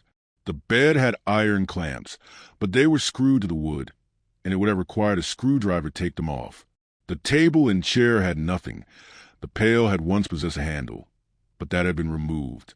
0189M Dantès had but one resource, which was to break the jug, and with one of the sharp fragments attack the wall. He let the jug fall on the floor, and it broke in pieces. Dantès concealed 2 or 3 of the sharpest fragments in his bed, leaving the rest on the floor. The breaking of his jug was too natural an accident to excite suspicion. Edmond had all the night to work in, but in the darkness he could not do much, and he soon felt that he was working against something very hard. He pushed back his bed and waited for day. All night he heard the subterranean workmen, who continued to mine his way. Day came. The jailer entered. Dantès told him that the jug had fallen from his hands while he was drinking, and the jailer went grumblingly to fetch another, without giving himself the trouble to remove the fragments of the broken one. He returned speedily, advised the prisoner to be more careful, and departed. Dantès heard joyfully the key grate in the lock. He listened until the sound of steps died away, and then, hastily displacing his bed, saw by the faint light that penetrated into his cell that he had labored uselessly the previous evening in attacking the stone instead of removing the plaster that surrounded it. The damp had rendered it friable, and Dantès was able to break it off. In small morsels, it is true, but at the end of half an hour he had scraped off a handful. A mathematician might have calculated that in 2 years, supposing that the rock was not encountered, a passage 20 feet long and 2 feet broad might be formed. The prisoner reproached himself with not having thus employed the hours he had passed in vain hopes, prayer, and despondency. During the 6 years that he had been imprisoned, what might he not have accomplished? This idea imparted new energy, and in 3 days he had succeeded, with the utmost precaution, in removing the cement and exposing the stonework. The wall was built of rough stones, among which, to give strength to the structure, blocks of hewn stone were at intervals embedded. It was one of these he had uncovered, and which he must remove from its socket. Dantès strove to do this with his nails, but they were too weak. The fragments of the jug broke, and after an hour of useless toil, Dantès paused with anguish on his brow. Was he to be thus stopped at the beginning? And was he to wait inactive until his fellow workman had completed his task? Suddenly an idea occurred to him. He smiled, and the perspiration dried on his forehead. The jailer always brought Dantès soup in an iron saucepan. This saucepan contained soup for both prisoners, for Dantès had noticed that it was either quite full or half empty, according as the turnkey gave it to him or to his companion first. The handle of this saucepan was of iron. Dantès would have given 10 years of his life in exchange for it. 0191M, the jailer, was accustomed to pour the contents of the saucepan into Dantès' plate, and Dantès, after eating his soup with a wooden spoon, washed the plate, which thus served for every day. Now, when evening came, Dantès put his plate on the ground near the door. The jailer, as he entered, stepped on it and broke it. This time he could not blame Dantès. He was wrong to leave it there, but the jailer was wrong not to have looked before him. The jailer, therefore, only grumbled. Then he looked about for someone to pour the soup into. Dantès' entire dinner service consisted of one plate. There was no alternative. "Leave the saucepan," said Dantès. "You can take it away when you bring me my breakfast." This advice was to the jailer's taste, as it spared him the necessity of making another trip. He left the saucepan. Dantès was beside himself with joy. He rapidly devoured his food, and after waiting an hour, lest the jailer should change his mind and return, he removed his bed, took the handle of the saucepan, inserted the point between the hewn stone and rough stones of the wall, and employed it as a lever. A slight oscillation showed Dantès that all went well. At the end of an hour, the stone was extricated from the wall, leaving a cavity a foot and a half in diameter. Dantès carefully collected the plaster, carried it into the corner of his cell, and covered it with earth. Then, wishing to make the best use of his time while he had the means of labor, he continued to work without ceasing. At the dawn of day, he replaced the stone, pushed his bed against the wall, and lay down. The breakfast consisted of a piece of bread. The jailer entered and placed the bread on the table. "Well, don't you intend to bring me another plate?" said Dantès. "No," replied the turnkey. "You destroy everything. First you break your jug, then you make me break your plate. If all the prisoners followed your example, the government would be ruined. I shall leave you the saucepan and pour your soup into that. So for the future, I hope you will not be so destructive." Dantès raised his eyes to heaven and clasped his hands beneath the coverlet. He felt more gratitude for possession of this piece of iron than he had ever felt for anything. He had noticed, however, that the prisoner on the other side had ceased to labor. No matter, this was a greater reason for proceeding. If his neighbor would not come to him, he would go to his neighbor. All day he toiled on untiringly, and by the evening he had succeeded in extracting 10 handfuls of plaster and fragments of stone. When the hour for his jailer's visit arrived, Dantès straightened the handle of the saucepan as well as he could, and placed it in its accustomed place. The turnkey poured his ration of soup into it, together with the fish. For thrice a week the prisoners were deprived of meat. This would have been a method of reckoning time, had not Dantès long ceased to do so. Having poured out the soup, the turnkey retired. Dantès wished to ascertain whether his neighbor had really ceased to work. He listened. All was silent, as it had been for the last 3 days. Dantès sighed. It was evident that his neighbor distrusted him. However, he toiled on all the night without being discouraged, but after 2 or 3 hours he encountered an obstacle. The iron made no impression, but met with a smooth surface. Dantès touched it and found that it was a beam. This beam crossed, or rather blocked up, the hole Dantès had made. It was necessary, therefore, to dig above or under it. The unhappy young man had not thought of this. "Oh, my God, murmured he. "I have so earnestly prayed to you that I hope my prayers have been heard. After having deprived me of my liberty, after having deprived me of death, after having recalled me to existence, my God, have pity on me, and do not let me die in despair." 0193M. "Who talks of God and despair at the same time?" said a voice that seemed to come from beneath the earth, and, deadened by the distance, sounded hollow and sepulchral in the young man's ears. Edmond's hair stood on end, and he rose to his knees. "Ah," said he, "I hear a human voice." Edmond had not heard anyone speak save his jailer for 4 or 5 years, and a jailer is no man to a prisoner. He is a living door, a barrier of flesh and blood, adding strength to restraint of oak and iron. "In the name of heaven," cried Dantès, "speak again, though the sound of your voice terrifies me." "Who are you? Who are you?" said the voice. "An unhappy prisoner," replied Dantès, who made no hesitation in answering. "Of what country?" "A Frenchman." "Your name?" "Edmond Dantès." "Your profession?" "A sailor." "How long have you been here?" "Since the 28th of February, 1815. "Your crime?" "I am innocent." "But of what are you accused?" "Of having conspired to aid the emperor's return." "What?" "For the emperor's return. The emperor is no longer on the throne then. He abdicated at Fontainebleau in 1814 and was sent to the island of Elba. But how long have you been here that you are ignorant of all this?" "Since 1811. Dantès shuddered. This man had been 4 years longer than himself in prison. "Do not dig any more," said the voice. "Only tell me, how high up is your excavation?" "On a level with the floor." "How is it concealed?" "Behind my bed." "Has your bed been moved since you have been a prisoner?" "No." "What is your chamber open on?" "A corridor." "And the corridor?" "On a court." "Alas," murmured the voice. "Oh, what is the matter?" cried Dantès. "I have made a mistake owing to an error in my plans. I took the wrong angle and have come out 15 feet from where I intended. I took the wall you are mining for the outer wall of the fortress. But then you would be close to the sea? That is what I hoped. And supposing you had succeeded? I should have thrown myself into the sea, gained one of the islands near here, the Isle de Daume or the Isle de Tibelin, and then I should have been safe. Could you have swum so far? Heaven would have given me strength, but now all is lost." "Oh, yes." "Stop up your excavation carefully. Do not work any more, and wait until you hear from me." "Tell me at least who you are." I am number 27. "You mistrust me, then," said Dantès. Edmond fancied he heard a bitter laugh resounding from the depths. "Oh, I am a Christian," cried Dantès, guessing instinctively that this man meant to abandon him. "I swear to you by him who died for us that naught shall induce me to breathe one syllable to my jailers. But I conjure you, do not abandon me.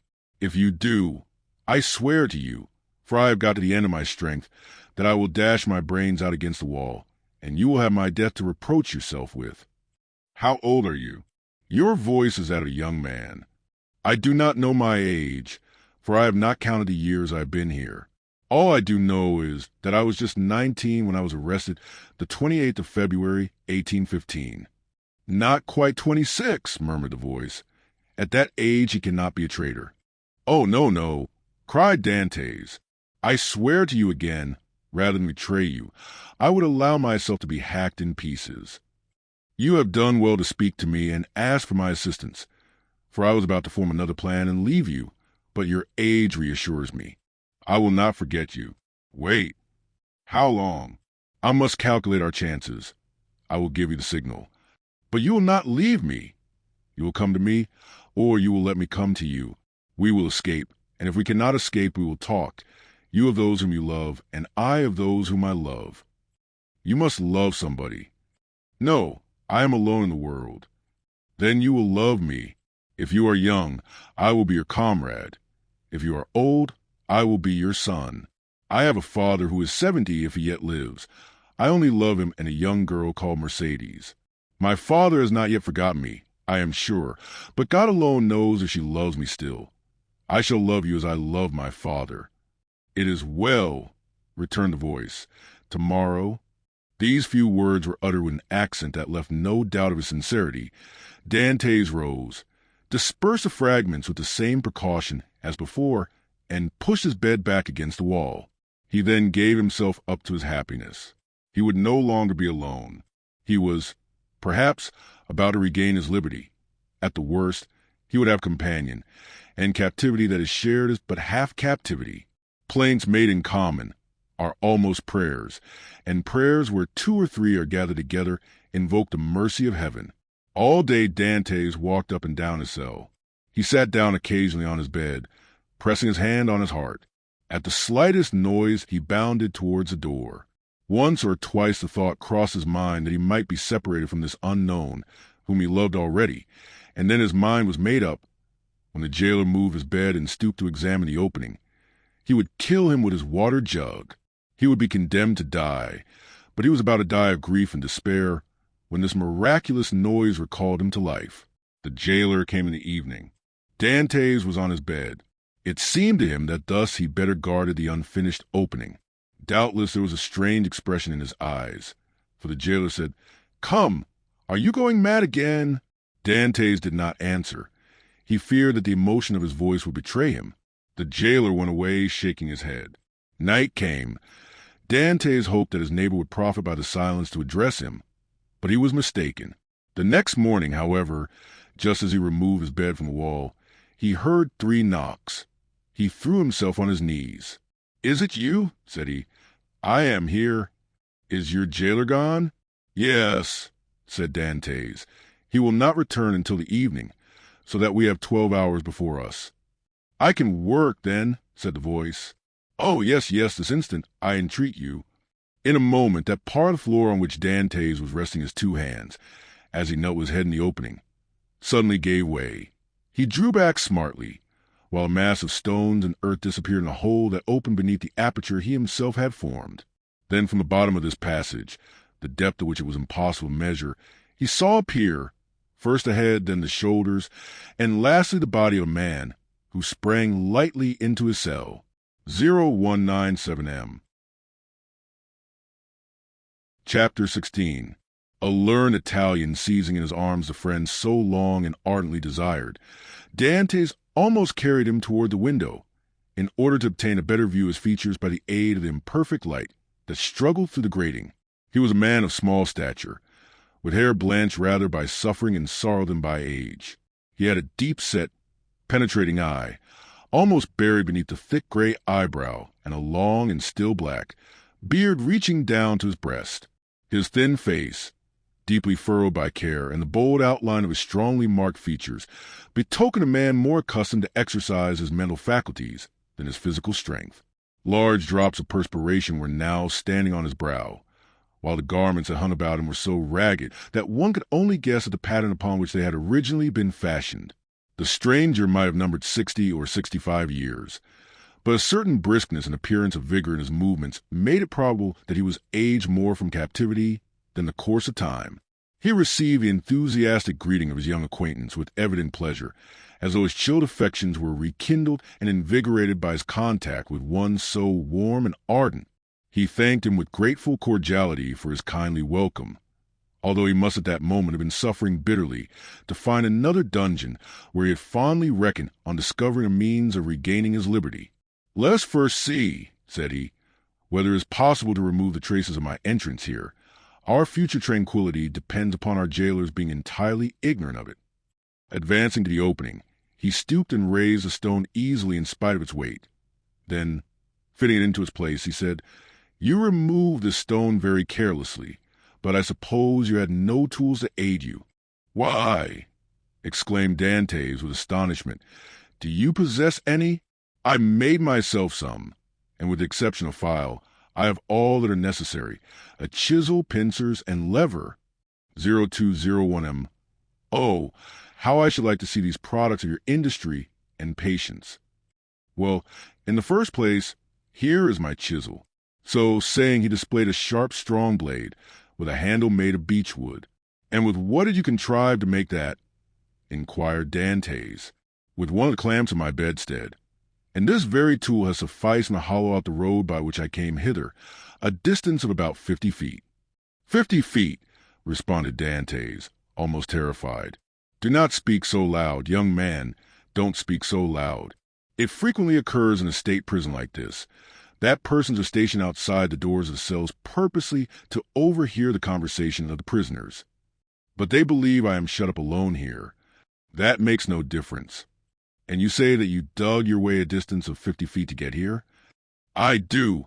That is about the distance that separates your chamber from mine. Only, unfortunately, I did not curve aright, for one of the necessary geometrical instruments to calculate my scale of proportion, instead of taking an ellipsis of 40 feet. I made it 50. I expected, as I told you, to reach the outer wall, pierce through it, and throw myself into the sea. I have, however, kept along the corridor on which your chamber opens, instead of going beneath it. My labor is all in vain, for I find that the corridor looks into a courtyard filled with soldiers." "That's true," said Dantès, "but the corridor you speak of only bounds one side of my cell. There are 3 others. Do you know anything of the situation? This one is built against a solid rock, and it would take 10 experienced miners, duly furnished with the requisite tools, as many years to perforate it. This adjoins the lower part of the governor's apartments, and were we to work our way through, we should only get into some lock-up cellars, where we must necessarily be recaptured. The 4th and last side of your cell faces on. Faces on. Stop a minute. Now where does it face?" The wall of which he spoke was the one in which was fixed the loophole by which light was admitted to the chamber. This loophole, which gradually diminished in size as it approached the outside, to an opening to which a child could not have passed, was, for better security, furnished with 3 iron bars, so as to quiet all apprehensions, even in the mind of the most suspicious jailer, as to the possibility of a prisoner's escape. As the stranger asked the question, he dragged the table beneath the window. "Climb up," said he to Dantès. The young man obeyed, mounted on the table, and, divining the wishes of his companion, placed his back securely against the wall and held out both hands. The stranger, whom as yet Dantès knew only by the number of his cell, sprang up with an agility by no means to be expected in a person of his years, and light and steady on his feet as a cat or a lizard, climbed from the table to the outstretched hands of Dantès, and from them to his shoulders. Then, bending double, for the ceiling of the dungeon prevented him from holding himself erect, he managed to slip his head between the upper bars of the window, so as to be able to command a perfect view from top to bottom. An instant afterwards he hastily drew back his head, saying, "I thought so," and sliding from the shoulders of Dantès as dexterously as he had ascended, he nimbly leaped from the table to the ground. "What was it that you thought?" asked the young man anxiously, in his turn descending from the table. The elder prisoner pondered the matter. "Yes," said he at length, "it is so. This side of your chamber looks out upon a kind of open gallery, where patrols are continually passing, and sentries keep watch day and night. Are you quite sure of that?" "Certain. I saw the soldier's shape in the top of his musket. That made me draw my head so quickly, for I was fearful he might also see me." "Well," inquired Dantès, "you perceive then the utter impossibility of escaping to your dungeon?" "Then," pursued the young man eagerly, "then," answered the elder prisoner, "the will of God be done." And as the old man slowly pronounced those words, an air of profound resignation spread itself over his careworn countenance. Dantès gazed on a man who could thus philosophically resign hopes so long and ardently nourished with astonishment mingled with admiration. "Tell me, I entreat of you, who and what you are," said he at length. "Never have I met with so remarkable a person as yourself." "Willingly," answered the stranger. "If, indeed, you feel any curiosity respecting one, now, alas, powerless to aid you in any way, say not so. You can console and support me by the strength of your own powerful mind. Pray let me know who you really are." The stranger smiled a melancholy smile. "Then listen," said he. "I am the Abbé Faria, and have been imprisoned, as you know, in this chateau since the year 1811, previously to which I have been confined for 3 years in the fortress of Fenestrelle. In the year 1811, I was transferred to Piedmont in France. It was at this period I learned that the destiny, which seemed subservient to every wish formed by Napoleon, had bestowed on him a son, named King of Rome even in his cradle. I was very far then from expecting the change you have just informed me of, namely, that 4 years afterwards this colossus of power would be overthrown. Then who reigns in France at this moment? Napoleon II? No, Louis XVIII, the brother of Louis XVI. How inscrutable are the ways of Providence! For what great and mysterious purpose has it pleased Heaven to abase the man once so elevated, and raise up him who was so abased? Dantès' whole attention was riveted on a man who could thus forget his own misfortunes while occupying himself with the destinies of others. "Yes, yes," continued he, "'twill be the same as it was in England after Charles I, Cromwell, after Cromwell, Charles II, and then James II, and then some son-in-law or relation, some Prince of Orange, a stadtholder who becomes a king, then new concessions to the people, then a constitution, then liberty." "Ah, my friend," said the abbé, turning towards Dantès and surveying with the kindling gaze of a prophet, "you are young. You will see all this come to pass. Probably, if ever I get out of prison." "True," replied Faria. "We are prisoners. But I forget this sometimes, and there are even moments when my mental vision transports me beyond these walls, and I fancy myself at liberty. But wherefore are you here?" "Because in 1807 I dreamed of the very plan Napoleon tried to realize in 1811. Because, like Machiavelli, I desire to alter the political face of Italy, and instead of allowing to be split up into a quantity of petty principalities, each held by some weak or tyrannical ruler, I sought to form one large, compact, and powerful empire. And lastly, because I fancied I had found my Caesar Borgia in a crowned simpleton, who feigned to enter into my views only to betray me. It was the plan of Alexander VI and Clement VII. But it will never succeed now, for they attempted it fruitlessly, and Napoleon was unable to complete his work. Italy seems fated to misfortune, and the old man bowed his head. Dantès could not understand a man risking his life for such matters. Napoleon certainly he knew something of, inasmuch as he had seen and spoken with him.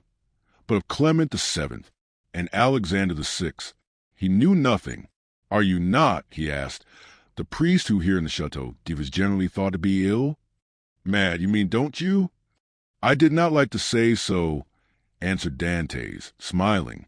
"Well then," resumed Faria with a bitter smile, "let me answer your question in full, by acknowledging that I am the poor mad prisoner of the Chateau d'If, for many years permitted to amuse the different visitors with what is said to be my insanity, and in all probability I should be promoted the honor of making sport for the children, if such innocent beings could be found in an abode devoted like this to suffering and despair." Dantès remained for a short time mute and motionless. At length he said, "Then you abandon all hope of escape? I perceive its utter impossibility, and I consider impious to attempt that which the Almighty evidently does not approve. Nay, be not discouraged. Would it not be expecting too much to hope to succeed at your first attempt? Why not try to find an opening in another direction from that which has so unfortunately failed? Alas, it shows how little notion you can have of all it has cost you to effect a purpose so unexpectedly frustrated that you talk of beginning over again. In the first place, I was 4 years making the tools I possess, and have been 2 years scraping and digging out earth, hard as granite itself. Then what toil and fatigue has it not been to remove huge stones I should once have deemed impossible to loosen? Whole days have I passed in these titanic efforts. Consider my labor well repaid if by night time I contrive to carry away a square inch of this hard-bound cement, changed by ages into a substance unyielding as the stones themselves. Then to conceal the mass of earth and rubbish I dug up, I was compelled to break through a staircase and throw the fruits of my labor into the hollow part of it. But the well is now so completely choked up that I scarcely think it would be possible to add another handful of dust without leading to discovery. Consider also that I fully believed I had accomplished the end and aim of my undertaking, for which I had so exactly husbanded my strength as to make it just hold out to the termination of my enterprise. And now, at the moment when I reckon upon success, my hopes are forever dashed from me. No, I repeat again, that nothing shall induce me to renew attempts evidently at variance with the Almighty's pleasure." Dantès held down his head, that the other might not see how joy at the thought of having a companion outweighed the sympathy he felt for the failure of the abbé's plans. The abbé sank upon Edmond's bed, while Edmond himself remained standing. Escape had never once occurred to him. There are, indeed, some things which appear so impossible that the mind does not dwell on them for an instant. To undermine the ground for 50 feet, to devote 3 years to a labor which, if successful, would conduct you to a precipice overhanging the sea, to plunge into the waves from a height of 50, 60, perhaps 100 feet, at the risk of being dashed to pieces against the rocks, should you have been fortunate enough to have escaped the fire of the sentinels, and even, supposing all these perils passed, then have to swim for your life a distance of at least 3 miles ere you could reach the shore, were difficulties so startling and formidable that Dantès had never even dreamed of such a scheme, resigning himself rather to death. But the sight of an old man clinging to life with so desperate a courage gave a fresh turn to his ideas, and inspired him with new courage. Another, older and less strong than he, had attempted what he had not had sufficient resolution to undertake, and had failed only because of an error in calculation. This same person, with almost incredible patience and perseverance, had contrived to provide himself with tools requisite for so unparalleled an attempt. Another had done all this. Why, then, was it impossible with Dantès? Faria had dug his way through 50 feet. Dantès would dig 100. Faria, at the age of 50, had devoted 3 years to the task. He, who was but half as old, would sacrifice 6. Faria, a priest and savant, had not shrunk from the idea of risking his life by trying to swim a distance of 3 miles to one of the islands, Dom, Ratano, or Lemaire, should a hardy sailor, An experienced diver, like himself, shrink from a similar task. Should he, who had so often for mere amusement's sake, plunge to the bottom of the sea to fetch up the bright coral branch, hesitate to entertain the same project? He could do it in an hour, and how many times had he, for pure pastime, continued in the water for more than twice as long? At once Dantès resolved to follow the brave example of his energetic companion, and to remember that what has once been done may be done again. After continuing some time in profound meditation, the young man suddenly exclaimed, "I have found what you were in search of." Faria started. "Have you indeed?" cried he, raising his head with quick anxiety. "Pray, let me know what it is you have discovered." "The corridor through which you bored your way from the cell you occupy here extends the same direction as the outer gallery, does it not?" 0207M, it does. "And is not above 15 feet from it?" "About that." "Well, then, I will tell you what we must do. We must pierce the corridor by forming a side opening about the middle, as it were the top part across. This time you will lay your plans more accurately. We shall get out in the gallery you have described, kill the sentinel who guards it, and make our escape. All we require to ensure success is courage, and that you possess in strength, which I am not deficient in. As for patience, you have abundantly proved yours. You shall now see me prove mine." "One instant, my dear friend," replied the abbé. "It is clear you do not understand the nature of the courage with which I am endowed, and what use I intend making of my strength. As for patience, I consider that I have abundantly exercised it in beginning every morning the task of the night before, and every night renewing the task of the day. But then, young man, and I pray of you to give me your full attention, then I thought I could not be doing anything displeasing to the Almighty in trying to set an innocent being at liberty, one who had committed no offense, and merited not condemnation." "And have your notions changed?" asked Dantès with much surprise. "Do you think yourself more guilty in making the attempt since you have encountered me?" "No, neither do I wish to incur guilt. Hitherto I have fancied myself merely waging war against circumstances, not men. I have thought it no sin to bore through a wall or destroy a staircase, but I cannot so easily persuade myself to pierce a heart or take away a life." A slight movement of surprise escaped Dantès. "Is it possible," said he, "that where your liberty is at stake you can allow any such scruple to deter you from obtaining it?" "Tell me," replied Faria, "what has hindered you from knocking down your jailer with a piece of wood torn from your bedstead, dressing yourself in his clothes, and endeavoring to escape?" "Simply the fact that the idea never occurred to me," answered Dantès. "Because," said the old man, "the natural repugnance to commission of such a crime prevented you from thinking of it. And so it ever is because in simple and allowable things our natural instincts keep us from deviating from the strict line of duty. The tiger, whose nature teaches him to delight in shedding blood, needs with the sense of smell to show him when his prey is within his reach, and by following this instinct he is enabled to measure the leap necessary to permit him to spring on his victim. But man, on the contrary, loathes the idea of blood. It is not alone that the laws of social life inspire him with shrinking dread of taking life. His natural construction and physiological formation." Dantès was confused and silent at this explanation of the thoughts which had unconsciously been working in his mind, or rather soul. For there are two distinct sorts of ideas, those that proceed from the head and those that emanate from the heart. 0209M, since my imprisonment, said Faria, I have thought over all the most celebrated cases of escape on record. They have rarely been successful. Those that have been crowned with full success have been long meditated upon and carefully arranged. Such, for instance, as the escape of the Duc de Beaufort from the Château de Vincennes, that of the Abbé Dubuquoy from Forêt-l'Évêque, of Latude from the Bastille. Then there are those for which chance sometimes affords opportunity, and those are the best of all. Let us, therefore, wait patiently for some favorable moment, and when it presents itself, profit by it. Ah, said Dantès, you might well endure the tedious delay. You are constantly employed in the task you set yourself, and when weary with toil, you had your hopes to refresh and encourage you. I assure you, replied the old man, I did not turn to that source for recreation or support. What did you do then? I wrote or studied. Were you then permitted the use of pens, ink, and paper? Oh, no, answered the abbé. I had none but what I made for myself. You made paper, pens, and ink. Yes. Dantès gazed with admiration, but he had some difficulty in believing. Faria saw this. "When you pay me a visit in my cell, my young friend," said he, "I will show you an entire work, the fruits of the thoughts and reflections of my whole life, many of them meditated over in the shades of the Colosseum at Rome, at the foot of St. Mark's Column at Venice, and on the borders of the Arno at Florence, little imagining at the time that they will be arranged in order within the walls of the Chateau d'If.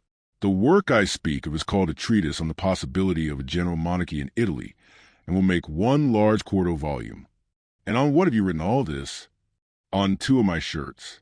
I invented a preparation that makes linen as smooth and as easy to write on as parchment." "You are, then, a chemist?" "Somewhat. I know Lavoisier, and was the intimate friend of Cabanis.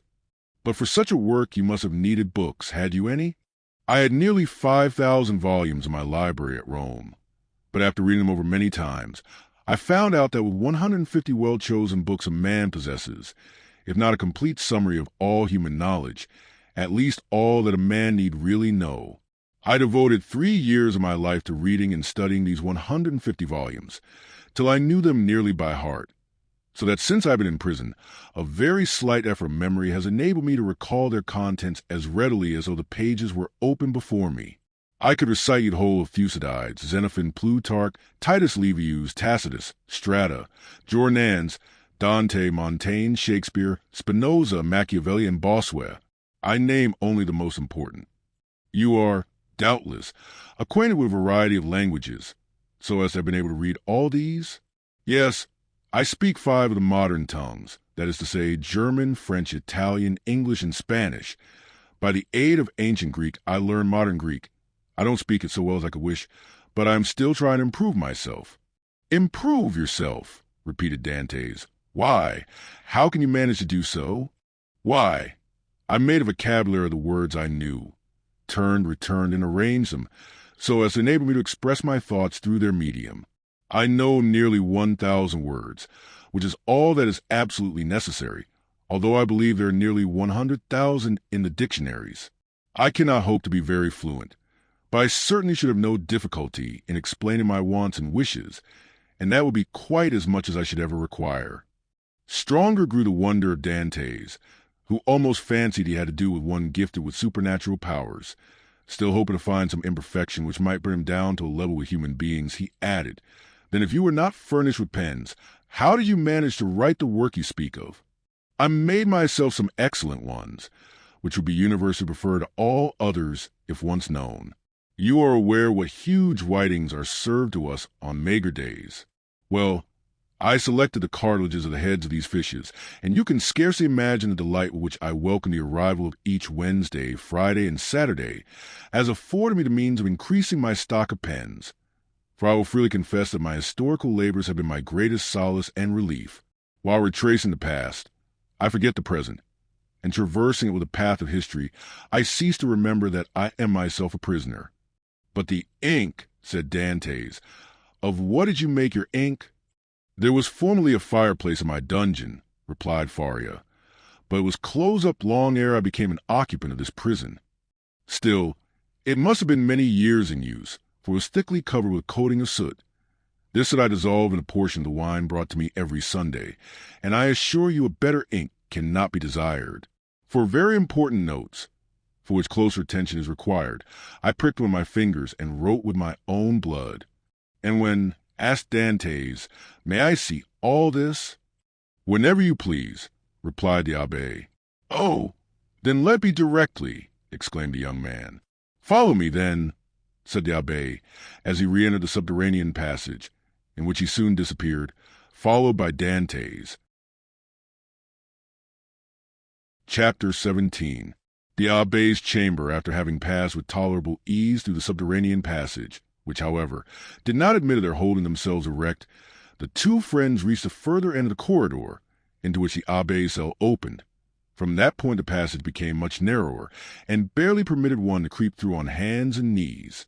The floor of the abbé's cell was paved, and it had been by raising one of the stones in the most obscure corner that Faria had been able to commence the laborious task of which Dantès had witnessed the completion. As he entered the chamber of his friend, Dantès cast around one eager and searching glance in quest of the expected marvels, but nothing more than common met his view. "It is well," said the abbé. "We have some hours before us. It is now just 12:15 o'clock. Instinctively, Dantès turned round to observe by what watch or clock the abbé had been able so accurately to specify the hour. "Look at this ray of light which enters by my window," said the abbé, "and then observe the lines traced on the wall. Well, by means of these lines, which are in accordance with the double motion of the earth and the ellipse it describes round the sun, I am enabled to ascertain the precise hour with more minuteness than if I possess a watch, for that might be broken or deranged in its movements, while the sun and earth never vary in their appointed paths." This last explanation was wholly lost upon Dantès, who had always imagined, from seeing the sun rise from behind the mountains and set in the Mediterranean, that it moved and not the earth. A double movement of the globe he inhabited, and of which he could feel nothing, appeared to him perfectly impossible. Each word that fell from his companion's lips seemed fraught with the mysteries of science, as worthy of digging out as the gold and diamonds in the mines of Gujarat and Golconda, which he could just recollect having visited during a voyage made in his earliest youth. "Come," said he to the abbé, "I am anxious to see your treasures." The abbé smiled, and, proceeding to the shoe's fireplace, raised, by the help of his chisel, a long stone, which had doubtless been the hearth, beneath which was a cavity of considerable depth, serving as a safe depository of the articles mentioned to Dantès. 0213M, what do you wish to see first?" asked the abbé. "Oh, your great work on the monarchy of Italy."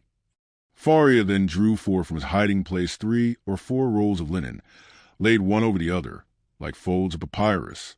These rolls consisted of slips of cloth about 4 inches wide and 18 long.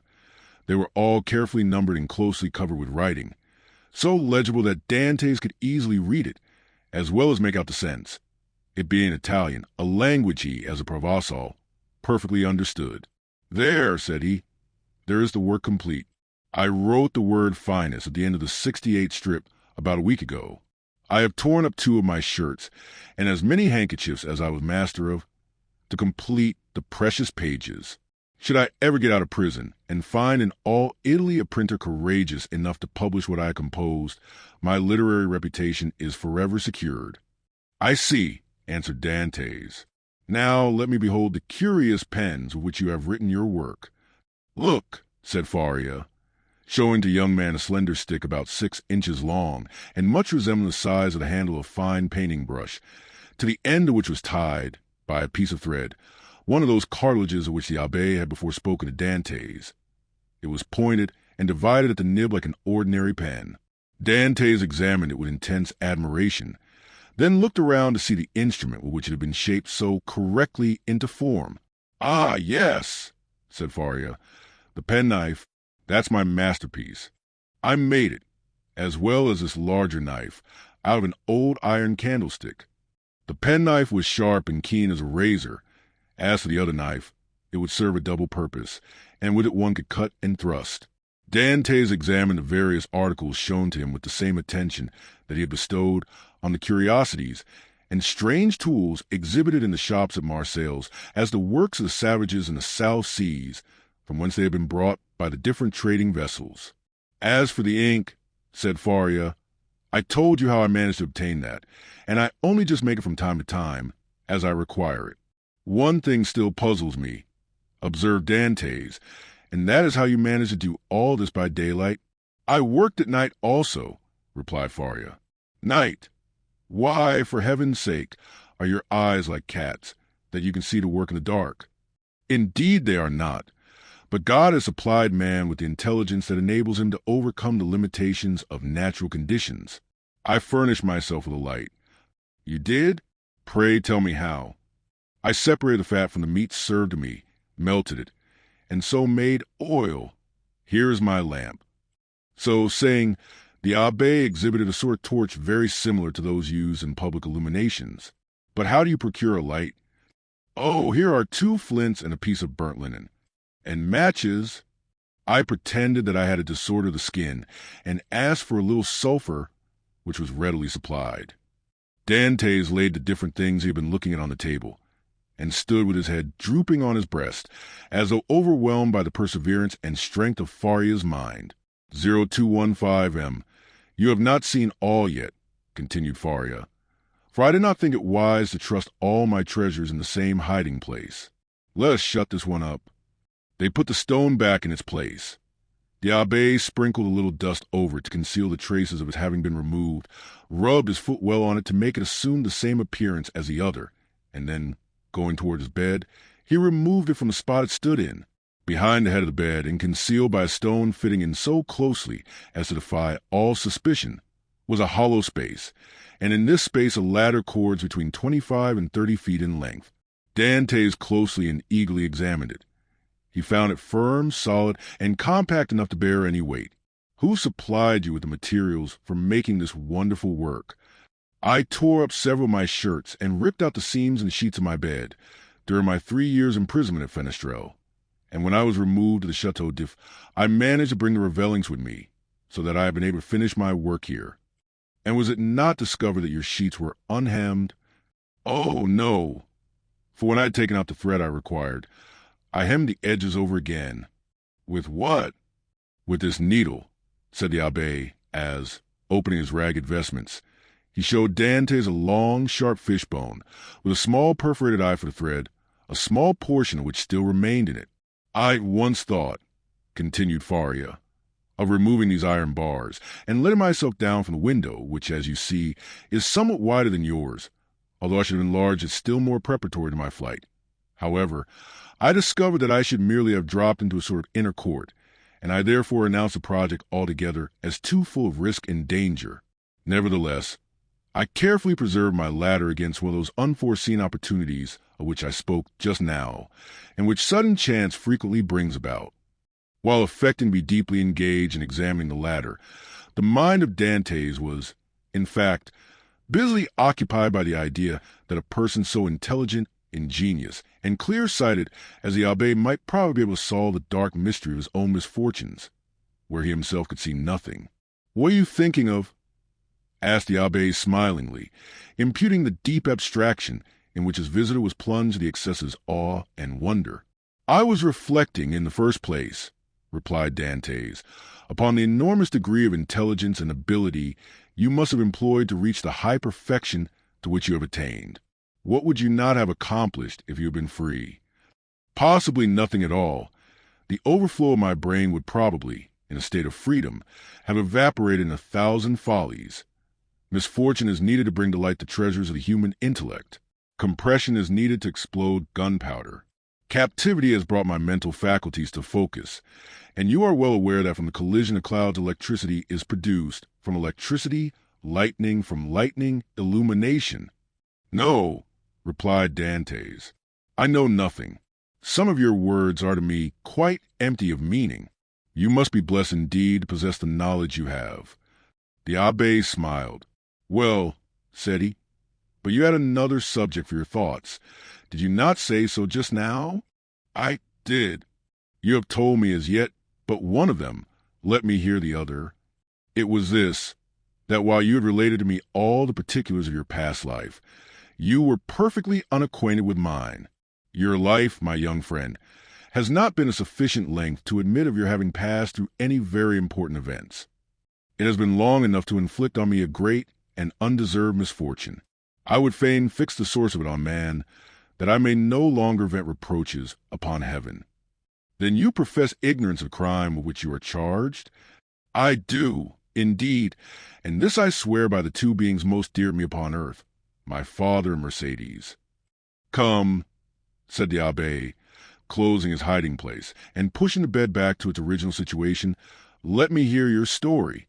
Dantès obeyed, and commenced what he called his history, but which consisted only of the account of a voyage to India and 2 or 3 voyages to Levant, until he arrived at the recital of his last cruise, with the death of Captain Leclerc, and the receipt of a packet to be delivered by himself to the Grand Marshal, his interview with that personage, and his receiving, in place of the packet brought, a letter addressed to a Monsieur Noirtier, his arrival at Marseilles, an interview with his father, his affection for Mercédès, and their nuptial feast, his arrest and subsequent examination, his temporary detention at the Palais de Justice, and his final imprisonment in the Chateau d'If. From this point, everything was a blank to Dantès. He knew nothing more, not even the length of time he had been imprisoned. His recital finished, the abbé reflected long and earnestly. "There is," said he, at the end of his meditations, "a clever maxim which bears upon what I was saying to you some little while ago, and that is that unless wicked ideas take root in a naturally depraved mind, human nature, in a right and wholesome state, revolts at crime. Still, from an artificial civilization have originated wants, vices, and false tastes, which occasionally become so powerful as to stifle within us all good feelings, and ultimately to lead us into guilt and wickedness. From this view of things, then, comes the axiom that if you visit to discover the author of any bad action, seek first to discover the person to whom the perpetration of that bad action could be in any way advantageous. Now, to apply it in your case, to whom could your disappearance have been serviceable? To no one, by heaven. I was a very insignificant person. Do not speak thus, for your reply evinces neither logic nor philosophy. Everything is relative, my dear young friend, from the king who stands in the way of his successor, to the employee who keeps his rival out of a place. Now, in the event of the king's death, his successor inherits a crown. When the employee dies, the supernumerary steps into his shoes and receives a salary of 12,000 livres. Well, these 12,000 livres are his civil list, and are as essential to him as the 12 millions of a king. Everyone, from the highest to the lowest degree, has his place on the social ladder, and is beset by stormy passions and conflicting interests, as in Descartes' theory of pressure and impulsion. But these forces increase as we go higher, so that we have a spiral which in defiance of reason rests upon the apex and not on the base. Now let us return to your particular world. You say you were on the point of being made captain of the Pharaon. Yes. And about to become the husband of a young and lovely girl. Yes. Now, could anyone have had any interest in preventing the accomplishment of these two things? But let us first settle the question as to its being the interest of anyone to hinder you from being captain of the Pharaon. What say you? I cannot believe such was the case. I was generally liked on board, and had the sailors possessed the right of selecting a captain themselves, I feel convinced their choice would have fallen on me. There was only one person among the crew who had any feeling of ill will towards me. I had quarrelled with him some time previously, and had even challenged him to fight me, but he refused. Now we are getting on. And what was this man's name? Danglars. What rank did he hold on board? He was supercargo. And had you been captain, should you have retained him in his employment? Not if the choice had remained with me, for I had frequently observed inaccuracies in his accounts. Good again. Now then, tell me, was any person present during your last conversation with Captain Leclerc? No, we were quite alone. Could your conversation have been overheard by anyone? It might, for the cabin door was open, and... Stay, now I recollect, Danglars himself passed by just as Captain Leclerc was giving me the packet for the Grand Marshal. That's better, cried the abbé. Now we are on the right scent. Did you take anybody with you when you put into the port of Elba? Nobody. Somebody there received your packet, and gave you a letter in place of it, I think? Yes, the Grand Marshal did. And what did you do with that letter? Put it into my portfolio. You had your portfolio with you, then? Now, how could a sailor find room in his pocket for a portfolio large enough to contain an official letter? You are right. It was left on board. Then it was not till you returned to the ship that you put the letter in the portfolio? No. And what did you do with the same letter while returning from Porto to the vessel? I carried it in my hand, so that when you went on board the Pharaon, everybody could see that you held a letter in your hand? Yes. Danglars as well as the rest. Danglars as well as others. Now listen to me, and try to recall every circumstance attending your arrest. Do you recollect the words in which the information against you was formulated? Oh, yes. I read it over 3 times, and the words sank deeply into my memory. Repeat it to me. Dantès paused a moment, then said, This is it, word for word. The king's attorney is informed by a friend of the throne and religion that one Edmond Dantès, made on board the Pharaon, this day arrived from Smyrna, after having touched at Naples and Porto has been entrusted by Murat with a packet for the usurper, again by the usurper, with a letter for the Bonapartist Club in Paris. This proof of his guilt may be procured by his immediate arrest, as the letter will be found either about his person, at his father's residence, or in his cabin on board the Pharaon. The abbé shrugged his shoulders. "The thing is clear as day," said he, "and you must have had a very confiding nature, as well as a good heart, not to have suspected the origin of the whole affair." "Do you really think so?" "Ah, that would indeed be infamous. How did Danglars usually write?" "In a handsome, running hand." "And how was the anonymous letter written?" "Backhanded." Again the abbé smiled. "Disguised." "It was very boldly written, if disguised." "Stop a bit," said the abbé, taking up what he called his pen, and, after dipping it into the ink, he wrote on a piece of prepared linen, with his left hand, the first 2 or 3 words of the accusation. Dantès drew back, and gazed on the abbé with a sensation almost amounting to terror. "How very astonishing!" cried he at length. "Why your writing exactly resembles that of the accusation." "Simply because that accusation had been written with the left hand, and I have noticed that—" "What?"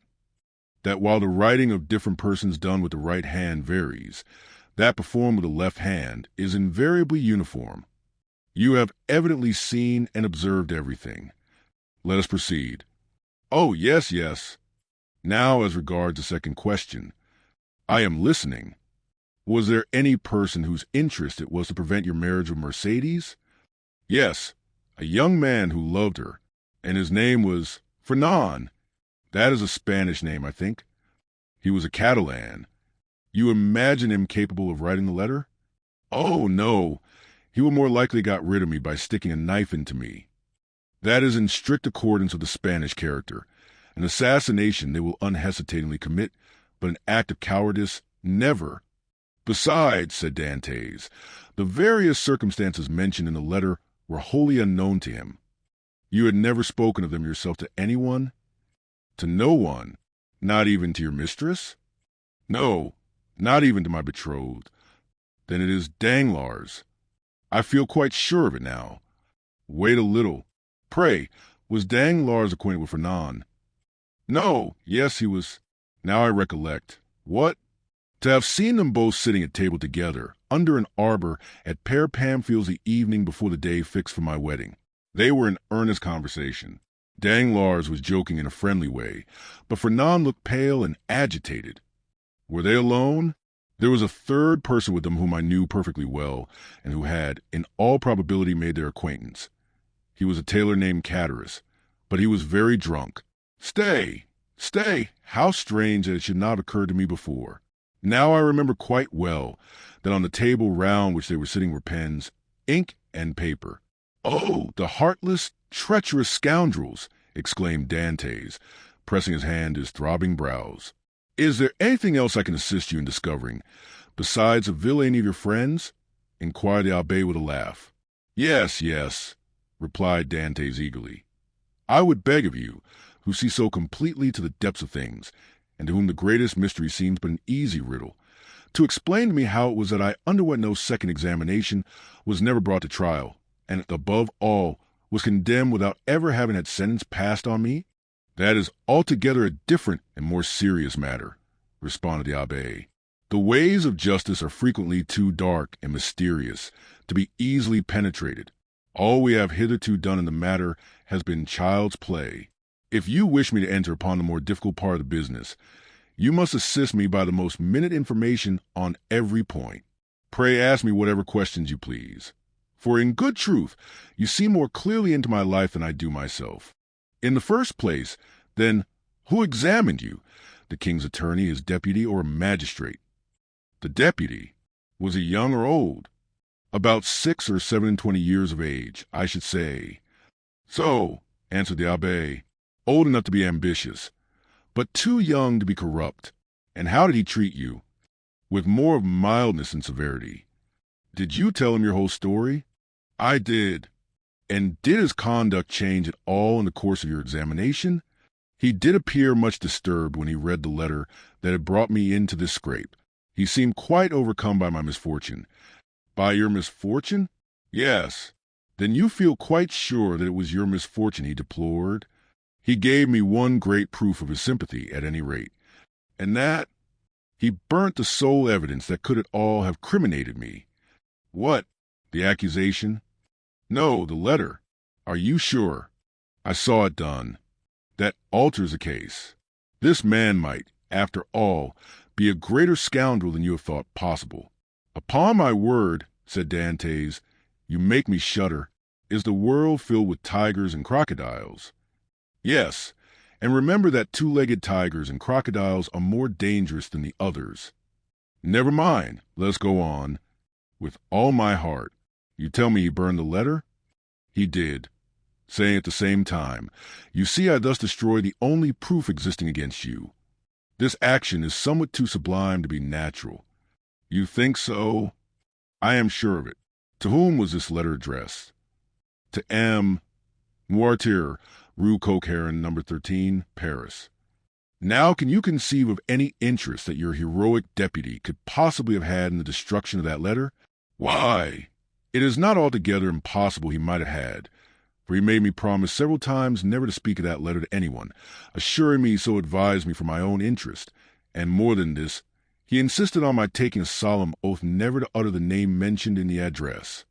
Noirtier, repeated the abbé. Noirtier, I knew a person of that name at the court of the Queen of Etruria, a Noirtier who had been a Girondin during the Revolution. What was your deputy called? De Villefort. The abbé burst into a fit of laughter, while Dantès gazed on him in utter astonishment. What ails you? Said he at length. Do you see that ray of sunlight? I do. Well, the whole thing is more clear to me than that sunbeam is to you. Poor fellow, poor young man. And you tell me this magistrate expressed great sympathy and commiseration for you. He did. And the worthy man destroyed your compromising letter? Yes. And then made you swear never to utter the name of Noirtier? Yes. Why? You poor short-sighted simpleton.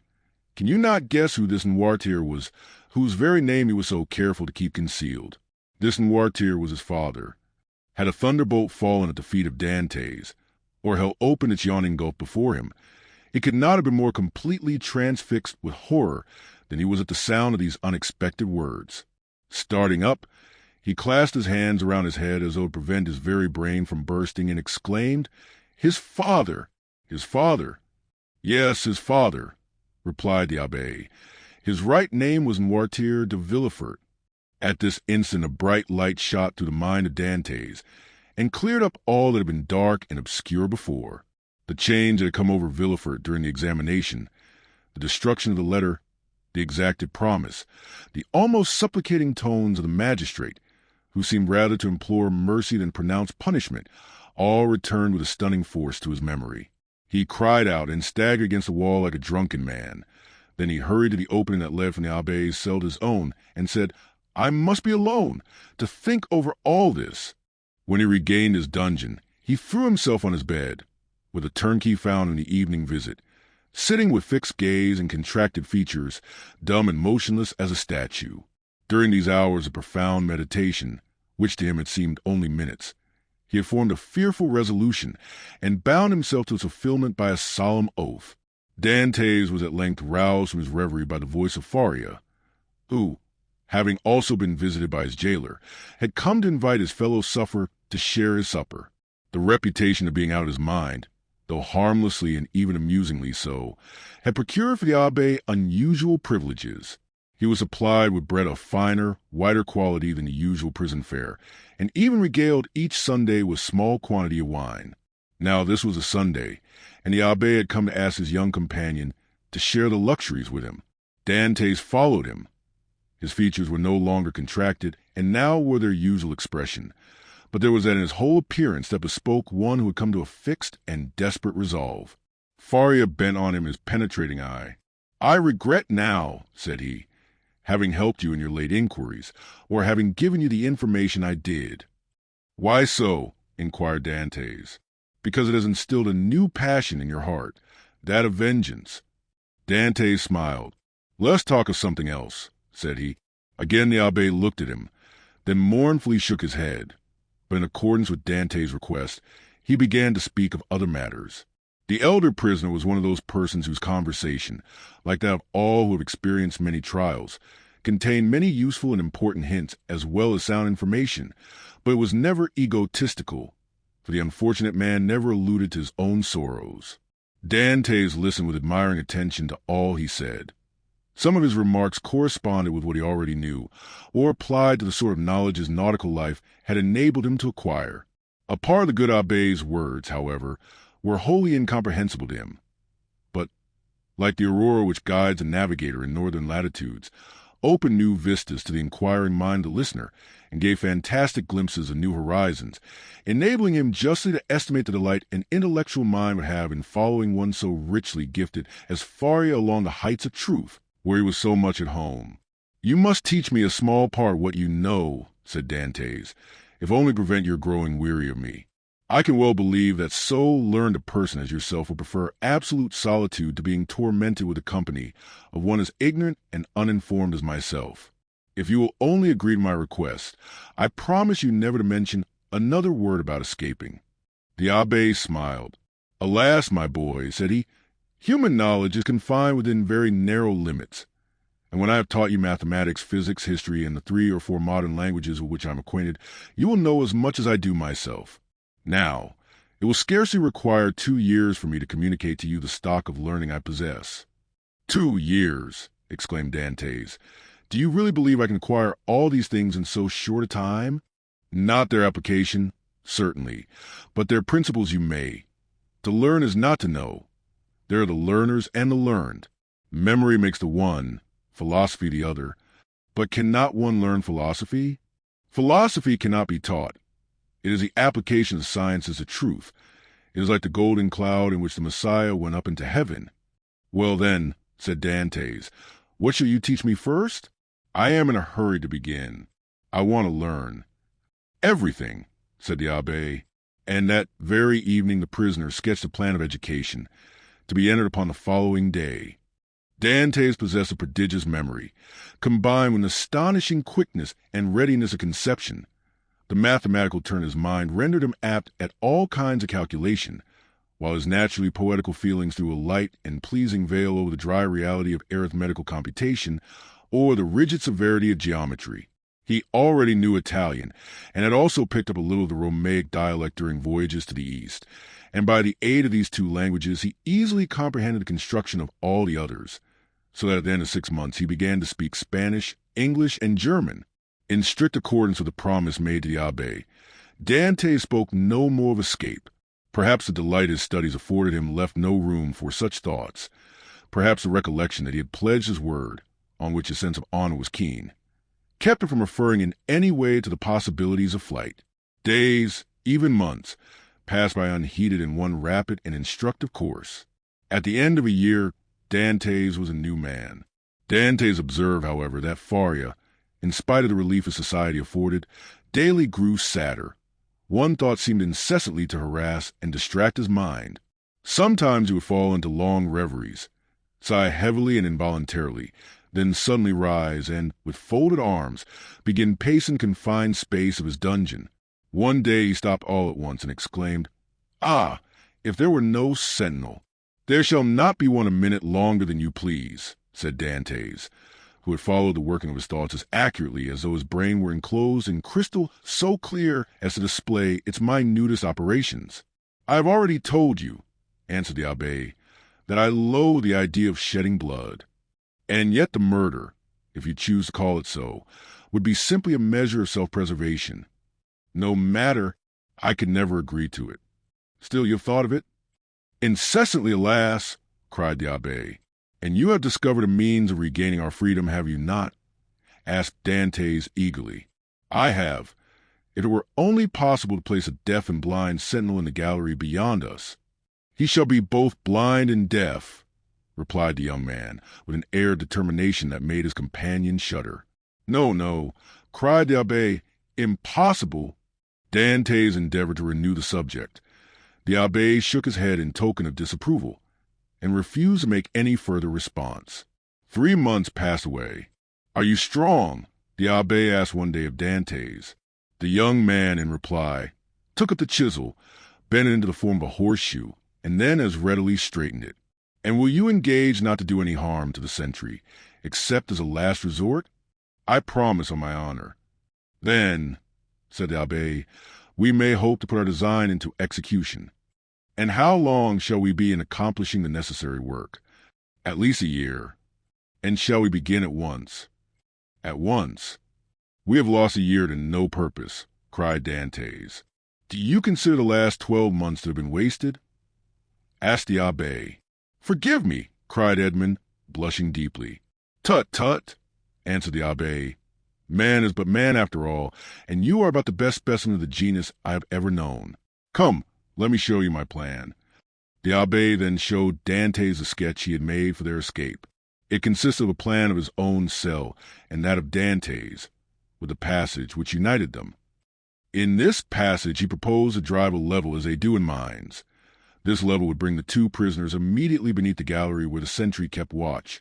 Once there, a large excavation would be made, and one of the flagstones of which the gallery was paved be so completely loosened that at the desired moment it would give way beneath the feet of the soldier, who, stunned by his fall, would be immediately bound and gagged by Dantès before he had power to offer any resistance. The prisoners were then to make their way through one of the gallery windows, and to let themselves down from the outer walls by means of the abbé's ladder cords. Dantès' eyes sparkled with joy, and he rubbed his hands with delight at the idea of a plan so simple, yet apparently so certain to succeed. That very day the miners began their labors, with vigor and alacrity proportionate to their long rest from fatigue and their hopes of ultimate success. Nothing interrupted the progress of the work, except the necessity that each was under returning to his cell in anticipation of the turnkey's visits. They had learned to distinguish the almost imperceptible sound of his footsteps as he descended towards their dungeons, and happily never failed of being prepared for his coming.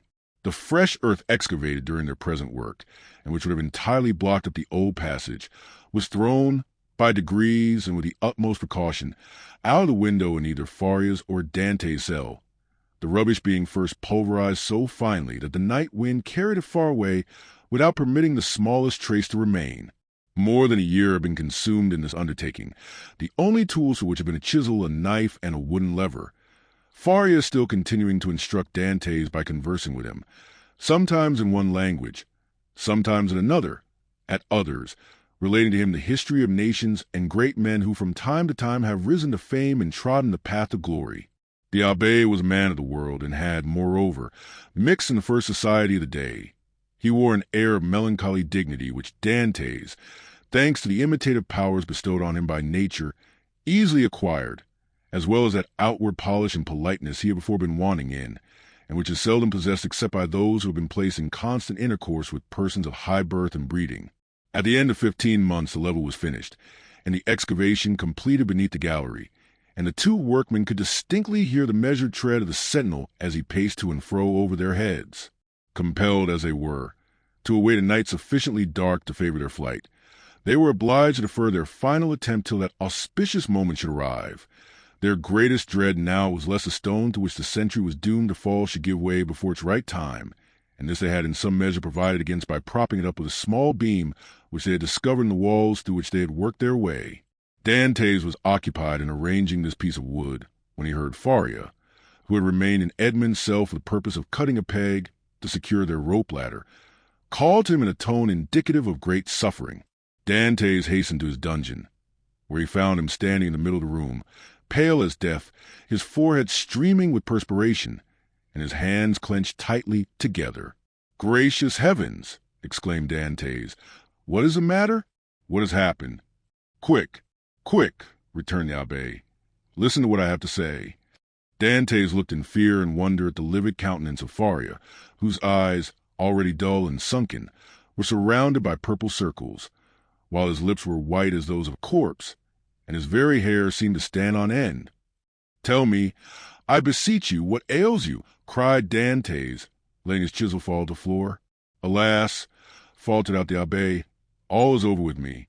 I am seized with a terrible, perhaps mortal illness. I can feel that the paroxysm is fast approaching. I had a similar attack the year previous to my imprisonment. This malady admits but of one remedy. I will tell you what that is. Go into my cell as quickly as you can.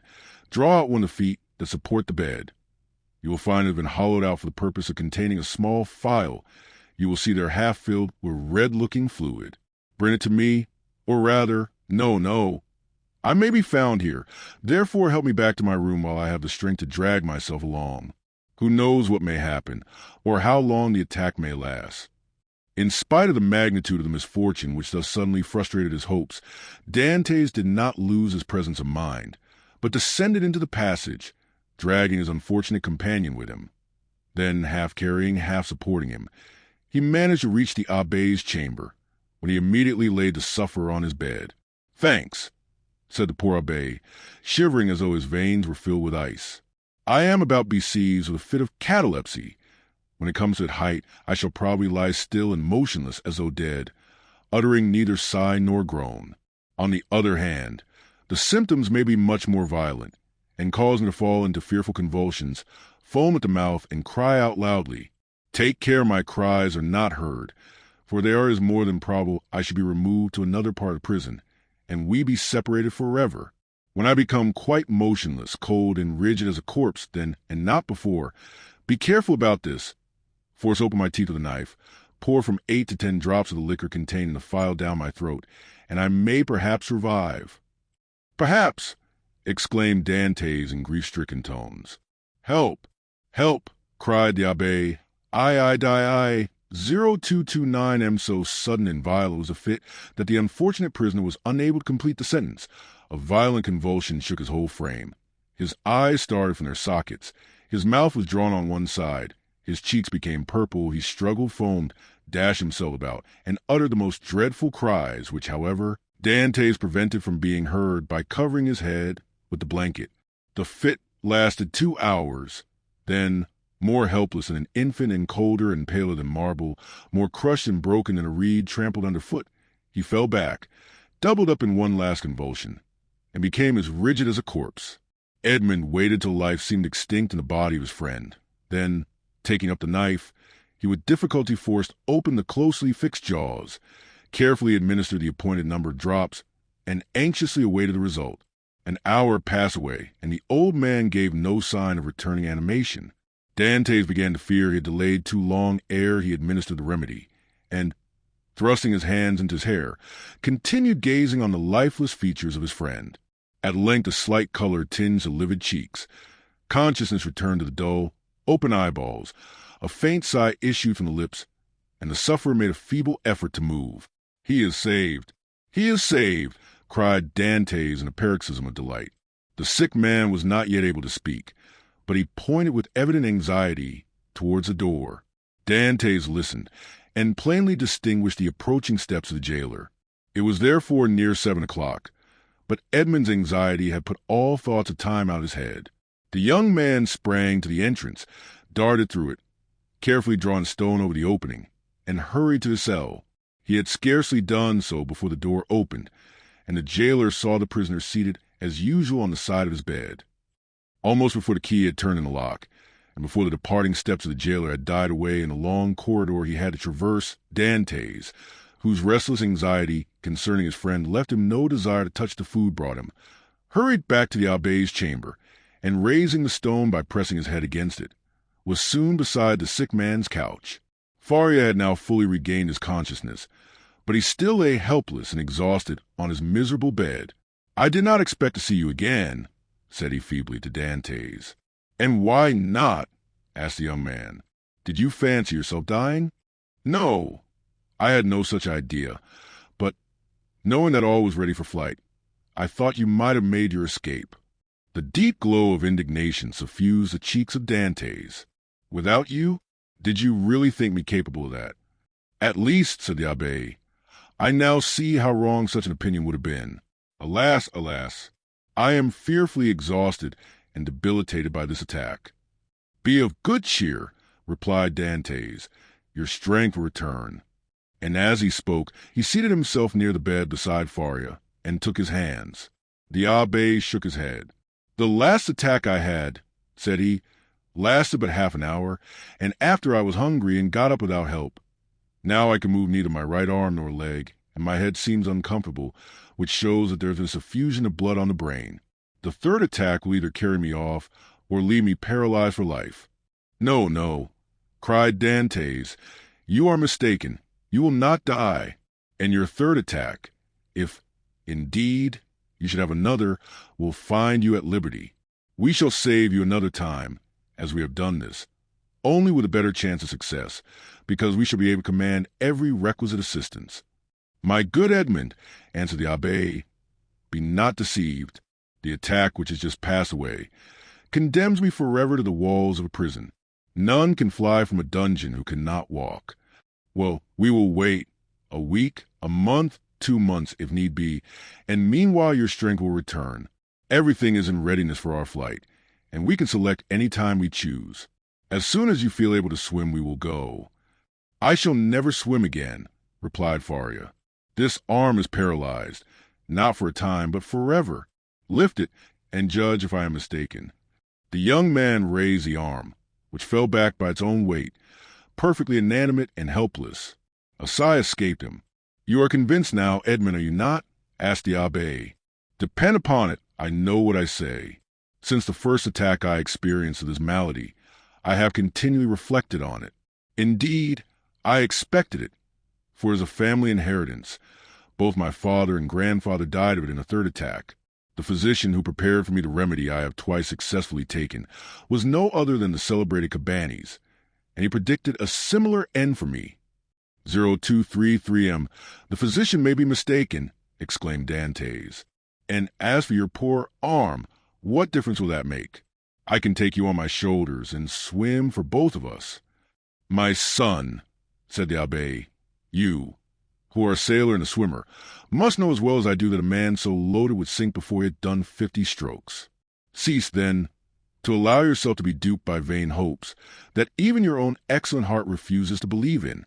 Here I shall remain till the hour of my deliverance arrives, and that, in all human probability, will be the hour of my death. As for you who are young and active, delay not on my account, but fly. Go, I give you back your promise." "It is well," said Dantès. "Then I shall also remain." Then, rising and extending his hand with an air of solemnity over the old man's head, he slowly added, "By the blood of Christ, I swear never to leave you while you live." Faria gazed fondly on his noble-minded, single-hearted, high-principled young friend, and read in his countenance ample confirmation of the sincerity of his devotion and the loyalty of his purpose. "Thanks," murmured the invalid, extending one hand. "I accept. You may one of these days reap the reward of your disinterested devotion, but as I cannot and you will not quit this place, it becomes necessary to fill up the excavation beneath the soldier's gallery. He might by chance hear the hollow sound of his footsteps and call the attention of his officer to the circumstance. That would bring about a discovery which would inevitably lead to our being separated. Go, then, and set about this work, in which, unhappily, I can offer you no assistance. Keep it all night, if necessary, and do not return here tomorrow till after the jailer has visited me. I shall have something of the greatest importance to communicate to you." Dantès took the hand of the abbé in his, and affectionately pressed it. Faria smiled encouragingly on him, and the young man retired to his task, in the spirit of obedience and respect which he had sworn to show towards his aged friend. Chapter 18. The treasure. When Dantès returned next morning to the chamber of his companion in captivity, he found Faria seated and looking composed. In the ray of light which entered by the narrow window of his cell, he held open in his left hand, of which alone, it will be recollected, he retained to use a sheet of paper which, from being constantly rolled into a small compass, had the form of a cylinder and was not easily kept open. He did not speak, but showed the paper to Dantès. "What is that?" he inquired. "Look at it," said the abbé with a smile.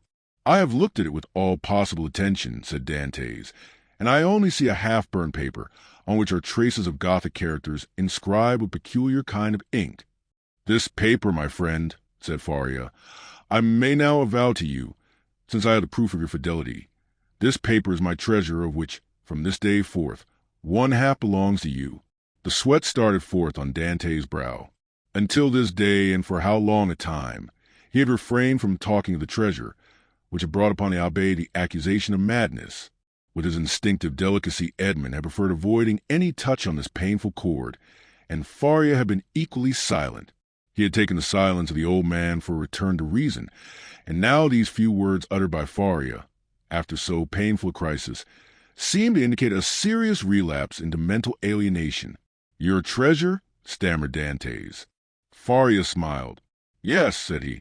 "You have, indeed, a noble nature, Edmond, and I see by your paleness and agitation what is passing in your heart at this moment. No, be assured I am not mad. This treasure exists, Dantès, and if I have not been allowed to possess it, you will. Yes, you. No one would listen or believe me, because everyone thought me mad, but you, who must know that I am not, listen to me, and believe me so afterwards if you will." "Alas," murmured Edmond to himself, "this is a terrible relapse. There was only this blow wanting." Then he said aloud, "My dear friend, your attack has, perhaps, fatigued you. Had you not better repose a while? Tomorrow, if you will, I will hear your narrative, but today I wish to nurse you carefully. Besides," he said, "a treasure is not a thing we need hurry about." "On the contrary, it is a matter of the utmost importance, Edmond," replied the old man. "Who knows if tomorrow, or the next day after, the third attack may not come on, and then must not all be over? Yes, indeed, I have often thought with a bitter joy that these riches, which will make the wealth of a dozen families, will be forever lost to those men who persecute me. This idea was one of vengeance to me, and I tasted it slowly in the night of my dungeon and the despair of my captivity. But now I have forgiven the world for the love of you, now that I see you, young and with a promising future. Now that I think of all that may result to you in the good fortune of such a disclosure, I shudder at any delay, and tremble lest I should not assure to one as worthy as yourself the possession of so vast an amount of hidden wealth." Edmond turned away his head with a sigh. "You persist in your incredulity, Edmond," continued Faria. "My words have not convinced you. I see you require proofs. Well, then, read this paper, which I have never shown to anyone." "Tomorrow, my dear friend," said Edmond, desirous of not yielding to the old man's madness. "I thought it was understood that we should not talk of that until tomorrow. Then we will not talk of it until tomorrow, but read this paper today." "I will not irritate him," thought Edmond, and taking the paper, of which half was wanting, having been burnt, no doubt, by some accident, he read, "This treasure, which may amount to 2 of Roman crowns and the most distant A of the second opening W, declared belonged to him aloe air. April 25th, 149 foot. Well," said Faria, when the young man had finished reading it. "Why," replied Dantès, "I see nothing but broken lines and unconnected words, which are rendered illegible by fire. Yes, to you, my friend, who read them for the first time, but not for me, who have grown pale over them by many nights' study, and have reconstructed every phrase, completed every thought. And do you believe you have discovered the hidden meaning? I am sure I have, and you shall judge for yourself. But first listen to the history of this paper." "Silence!" exclaimed Dantès. Steps approach. "I go, adieu." And Dantès, happy to escape the history and explanation which would be sure to confirm his belief in his friend's mental instability, glided like a snake along the narrow passage, while Faria, restored by his alarm to a certain amount of activity, pushed a stone into place with his foot and covered it with a mat in order more effectually to avoid discovery. It was the governor, who, hearing of Faria's illness from the jailer, had come in person to see him. Faria sat up to receive him, avoiding all gestures in order that he might conceal from the governor the paralysis that had already half stricken him with death. His fear was lest the governor, touched with pity, might order him to be removed to better quarters, and thus separate him from his young companion. But fortunately this was not the case, and the governor left him, convinced that the poor madman, for whom in his heart he felt a kind of affection, was only troubled with a slight indisposition. During this time, Edmond, seated on his bed with his head in his hands, tried to collect his scattered thoughts. Faria, since their first acquaintance, had been on all points so rational and logical, so wonderfully sagacious, in fact, that he could not understand how so much wisdom on all points could be allied with madness. Was Faria deceived as to his treasure, or was all the world deceived as to Faria? Dantès remained in his cell all day, not daring to return to his friend, thinking thus to defer the moment when he should be convinced, once for all, that the abbé was mad. Such a conviction would be so terrible.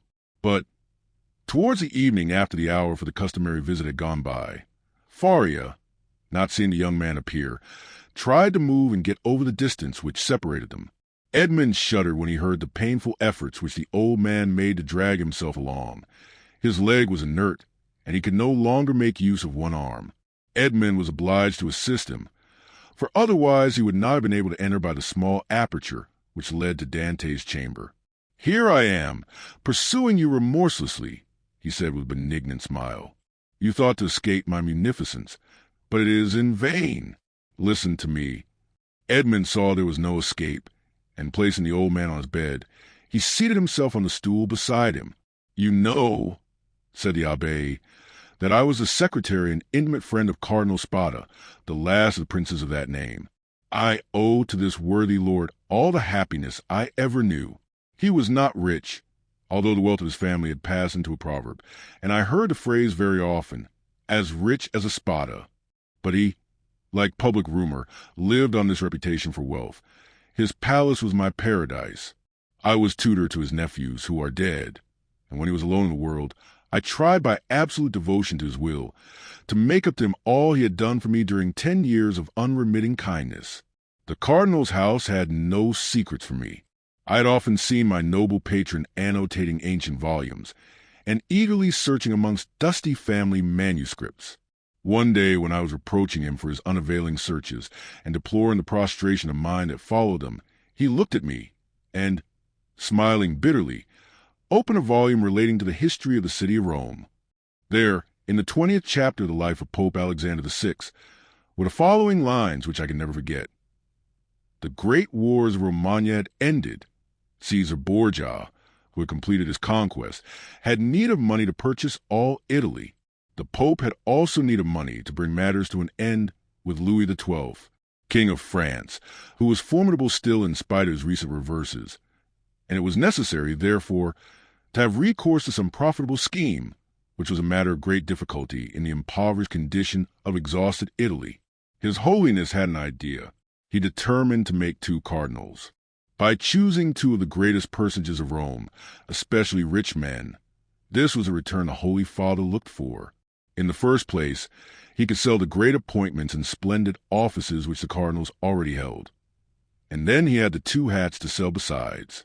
There was a third point in view, which will appear hereafter. The Pope and Caesar Borgia first found the 2 future cardinals. They were Giovanni Rospigliosi, who held 4 of the highest dignities of the Holy See, and Caesar Spada, one of the noblest and richest of the Roman nobility. Both felt the high honor of such a favor from the Pope. They were ambitious, and Caesar Borgia soon found purchasers for their appointments. The result was that Rospigliosi and Spada paid for being cardinals, and 8 other persons paid for the offices the cardinals held before their elevation, and thus 800,000 crowns entered into the coffers of the speculators. 0239M. It is time now to proceed to the last part of the speculation. The Pope heaped attentions upon Rospigliosi and Spada, conferred upon them the insignia of the cardinalate, and induced them to arrange their affairs and take up their residence at Rome. Then the Pope and Caesar Borgia invited the 2 cardinals to dinner. This was a matter of dispute between the Holy Father and his son. Caesar thought they could make use of one of the means which he always had ready for his friends, that is to say, in the first place, the famous key which was given to certain persons with a request that they go and open a designated cupboard. This key was furnished with a small iron point, a negligence on the part of the locksmith. When this was pressed to effect the opening of the cupboard, of which the lock was difficult, the person was pricked by this small point and died next day. Then there was a ring with the lion's head, which Caesar wore when he wanted to greet his friends with a clasp of the hand. The lion bit the hand thus favored, and at the end of 24 hours, the bite was mortal. Caesar proposed to his father that they should either ask the cardinals to open the cupboard or shake hands with them, but Alexander VI replied, "Now as to the worthy cardinals, Spada and Rospigliosi, let us ask both of them to dinner. Something tells me that we shall get that money back. Besides, you forget, Caesar, an indigestion declares itself immediately. while a prick or a bite occasions a delay of a day or two. Caesar gave way before such cogent reasoning, and the cardinals were consequently invited to dinner. The table was laid in a vineyard belonging to the Pope, near San Pierdarena, a charming retreat which the cardinals knew very well by report. Rospigliosi, quite set up with his new dignities, one with a good appetite and his most ingratiating manner. Spada, a prudent man and greatly attached to his only nephew, a young captain of the highest promise, took paper and pen and made his will. He then sent word to his nephew to wait for him near the vineyard, but it appeared the servant did not find him. Spada knew what these invitations meant. Since Christianity, so eminently civilizing, had made progress in Rome, it was no longer a centurion who came from the tyrant with a message, "Caesar wills that you die." But it was a legate a latere who came with a smile on his lips to say from the Pope, "His Holiness requests you to dine with him." Spada set out about 2 o'clock to San Pierdarena. The Pope awaited him. The first sight that attracted the eyes of Spada was that of his nephew in full costume, and Caesar Borgia paying him most marked attentions. Spada turned pale as Caesar looked at him with an ironical air, which proved it had anticipated all, and that the snare was well spread. They began dinner, and Spada was only able to inquire of his nephew if he had received his message. The nephew replied no, perfectly comprehending the meaning of the question. It was too late, for he had already drunk a glass of excellent wine, placed for him expressly by the Pope's butler. Spada at the same moment saw another bottle approach him, which he was pressed to taste. An hour afterwards, a physician declared they were both poisoned through eating mushrooms. Spada died on the threshold of the vineyard. The nephew expired at his own door, making signs which his wife could not comprehend. Then Caesar and the Pope hastened to lay hands on the heritage, under pretense of seeking for the papers of the dead man. But the inheritance consisted in this only, a scrap of paper on which Spada had written, "I bequeath to my beloved nephew my coffers, my books, and amongst others my breviary with the gold corners, which I beg he will preserve a remembrance of his affectionate uncle."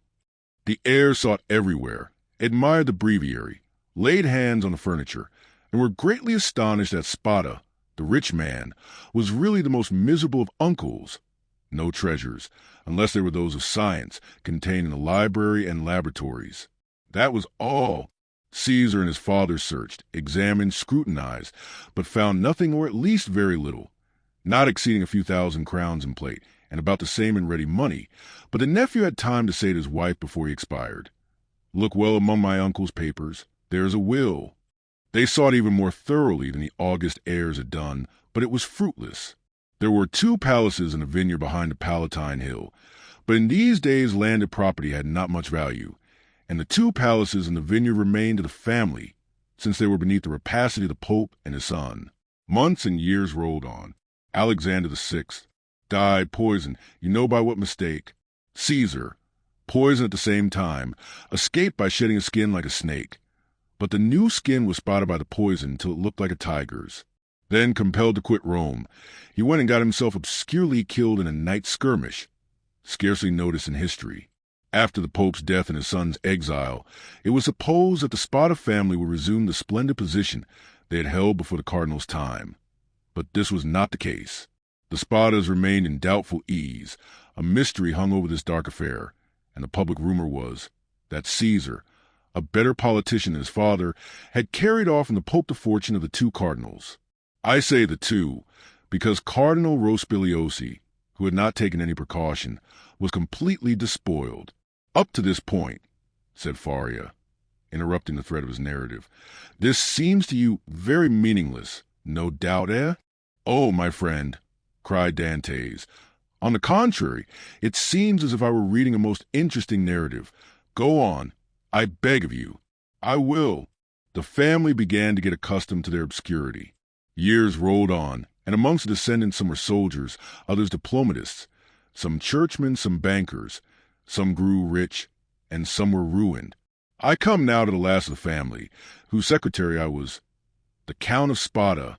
I had often heard him complain of the disproportion of his rank with his fortune, and I advised him to invest all he had in an annuity. He did so, and thus doubled his income. The celebrated breviary remained in the family, and was in the Count's possession.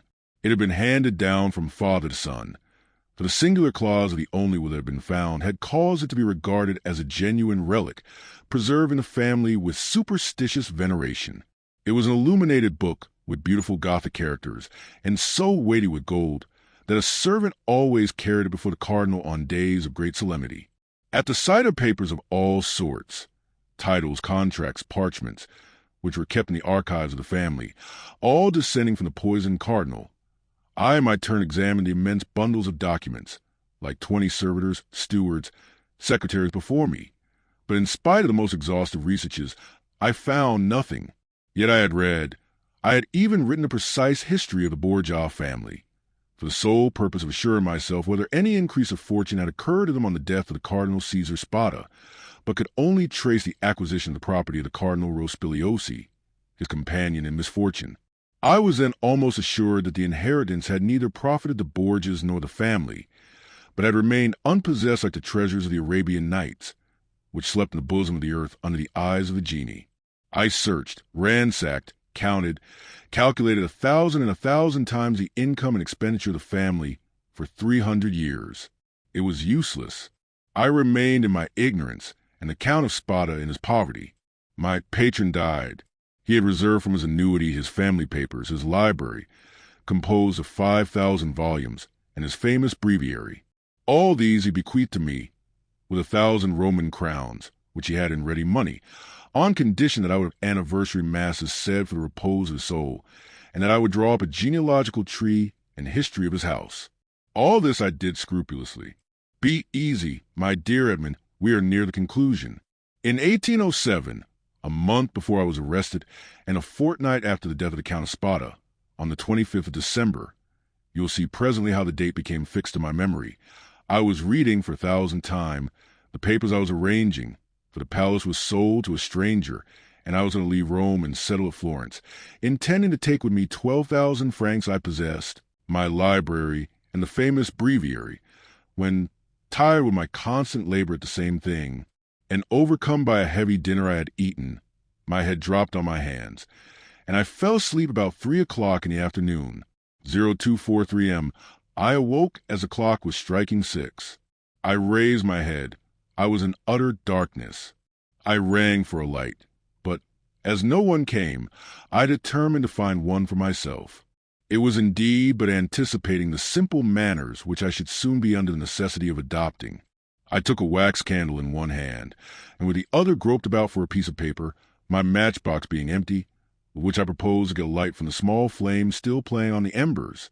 Fearing, however, to make use of any valuable piece of paper, I hesitated for a moment, then recollected that I had seen in the famous breviary, which was on the table beside me, an old paper quite yellow with age, and which had served as a marker for centuries, kept there by the request of the heirs. I felt for it, found it, twisted up together, and putting it into the expiring flame, set light to it. But beneath my fingers, as if by magic, in proportion as the fire ascended, I saw yellowish characters appear on the paper. I grasped it in my hand, put out the flame as quickly as I could, lighted my taper in the fire itself, and opened the crumpled paper with inexpressible emotion, recognizing, when I had done so, that these characters had been traced in mysterious and sympathetic ink, only appearing when exposed to fire. Nearly 1/3 of the paper had been consumed by the flame. It was that paper you read this morning. Read it again, Dantès, and then I will complete for you the incomplete words and unconnected sentence. Faria, with an air of triumph, offered the paper to Dantès, who this time read the following words, traced with an ink of a reddish color resembling rust. This 25th day of April, 1498, be Alexander VI, and fearing that not, he may desire to become my heir and and Benvolio, who were poisoned, my sole heir that I have be you, and has visited with me, that is, in island of Monte Cristo, all I possess, jewels, diamonds, gems, that I alone may amount to nearly 2 mil, will find on raising the 20th Aro, creek to the east in a right line. 2 open, in these caves, the treasures in the furthest A, which treasure I bequeath and leave it as my sole heir. April 25th, 1498. Cause, and now, said the Abbé, read this other paper, And he presented to Dantès a second leaf with fragments of lines written on it, which Edmond read as follows. ING invited to dine by His Holiness, content with making me pay for my hat, serves for me the fate of Cardinals Caprera. I declare to my nephew, Guido Spada, read in a place he knows, the caves, the small seat of ingots, gold, money, know of the existence of this treasure, which lions of Roman crowns, and which he, CK from the small, ings have been made, Engel in the second, tired to him A.R. Spada. Faria followed him with an excited look. And now, he said, when he saw that Dantès had read the last line, put the two fragments together and judge for yourself. Dantès obeyed, and the conjoint pieces gave the following. 0245 M. this 25th day of April, 1498 B. ING invited to dine by His Holiness Alexander VI, and fearing that not content with making me pay for my hat, he may desire to become my heir and serves for me the fate of Cardinals Caprera and Benevolio, who were poisoned. I declared my nephew, Guido Spada, my sole heir, that I be read in a place he knows and has visited with me, that is, in the caves of the small, island of Monte Cristo, all I poss, essayed of ingots, gold, money, jewels, diamonds, gems, that I alone know of the existence of this treasure, which may amount to nearly 2 mil lions of Roman crowns, and which you will find on raising the 20th RO, CK from the small creek to the east in a right line. 2 open ings have been made in these caves. The treasure is in the furthest, a Engel in the second, which treasure I bequeath and leave entire to him as my sole heir. April 25th, 1498. Cause, A.R. Spada. Well, do you comprehend now? Inquired Faria. It is the declaration of Cardinal Spada, and will so long sought for, replied Edmond, still incredulous. Yes, 1,000 times, yes. And who completed it as it now is? I did, aided by the remaining fragment. I guessed the rest, measuring the length of the lines by those of the paper, and divining the hidden meaning by means of what was in part revealed, as we are guided in a cavern by the small ray of light above us. And what did you do when you arrived at this conclusion? I resolved to set out, and did set out at that very instant, carrying with me the beginning of my great work, the unity of the Italian kingdom. But for some time the imperial police, who at this period, quite contrary to what Napoleon desired so soon as he had a son born to him, wished for a partition of provinces, had their eyes on me, and my hasty departure, the cause which they were unable to guess, having aroused their suspicions, I was arrested at the very moment I was leaving. Piombino.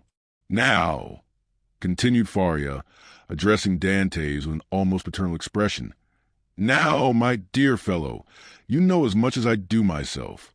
If we ever escape together, half this treasure is yours. If I die here and you escape alone, the whole belongs to you. But, inquired Dantès, hesitating, has this treasure no more legitimate possessor in the world than ourselves? No, no. Be easy on that score. The family is extinct. The last Count of Spada, moreover, made me his heir, bequeathing to me the symbolic breviary. He bequeathed to me all it contained. No, no. Make your mind satisfied on that point. If we lay hands on this fortune, we may enjoy it without remorse. And you say this treasure amounts to 2 millions of Roman crowns, nearly 13 millions of our money. Too impossible, said Dantès, staggered at the enormous amount. Impossible? And why? Asked the old man. The Spada family was one of the oldest and most powerful families of the 15th century, and in those times, when other opportunities for investment were wanting, such accumulations of gold and jewels were by no means rare. There are at this day Roman families perishing of hunger, though possessed of nearly 1 million in diamonds and jewels, handed down by entail in which they cannot touch. Edmond thought he was in a dream. He wavered between incredulity and joy. I have only kept this secret so long from you, continued Faria, that I might test your character and then surprise you. Had we escaped before my attack of catalepsy, I should have conducted you to Monte Cristo. Now, he added with a sigh, it is you who will conduct me thither. Well, Dantès, you did not thank me. This treasure belongs to you, my dear friend, replied Dantès, and to you only. I have no right to it. I am no relation of yours. You are my son, Dantès, exclaimed the old man. You are the child of my captivity. My profession condemns me to celibacy. God has sent you to me to console, at one and the same time, the man who could not be a father, and the prisoner who could not get free." And Faria extended the arm which alone the use remained to him to the young man, who threw himself upon his neck and wept. Chapter 19. The third attack now that this treasure, which had so long been the object of the Abbé's meditations, could ensure the future happiness of him whom Faria really loved as a son.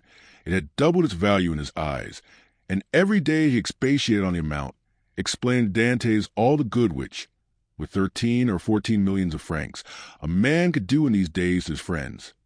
And then Dantès' countenance became gloomy, for the oath of vengeance he had taken recurred to his memory, and he reflected how much ill, in these times, a man with 13 or 14 millions could do to his enemies. The abbé did not know the island of Monte Cristo, but Dantès knew it, and had often passed it. Situated 25 miles from Pianosa, between Corsica and the island of Elba, and had once touched there, this island always had been, and still is, completely deserted. It is a rock of almost conical form, which looks as though it had been thrust up by volcanic force from the depth to the surface of the ocean. Dantès drew a plan of the island for Faria, and Faria gave Dantès advice as to the means he should employ to recover the treasure.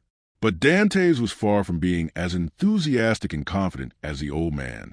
It was past a question now that Faria was not a lunatic, and the way in which he had achieved the discovery, which had given rise to the suspicion of his madness, increased Edmond's admiration of him. But at the same time Dantès could not believe that the deposit, supposed it had ever existed, still existed, and though he considered the treasure as by no means chimerical, he yet believed it was no longer there. However, as if fate resolved on depriving the prisoners of their last chance, and making them understand that they were condemned to perpetual imprisonment, a new misfortune befell them. The gallery on the seaside, which had long been in ruins, was rebuilt.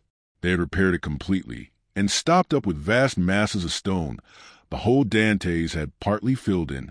But for this precaution, which it will be remembered, the abbé had made to Edmond, the misfortune would have been still greater, for their attempt to escape would have been detected, and they would undoubtedly have been separated. Thus a new, a stronger, and more inexorable barrier was interposed to cut off the realization of their hopes. "You see," said the young man, with an air of sorrowful resignation, to Faria, "that God deems it right to take from me any claim to merit for what you call my devotion to you. I have promised to remain forever with you, and now I could not break my promise if I would.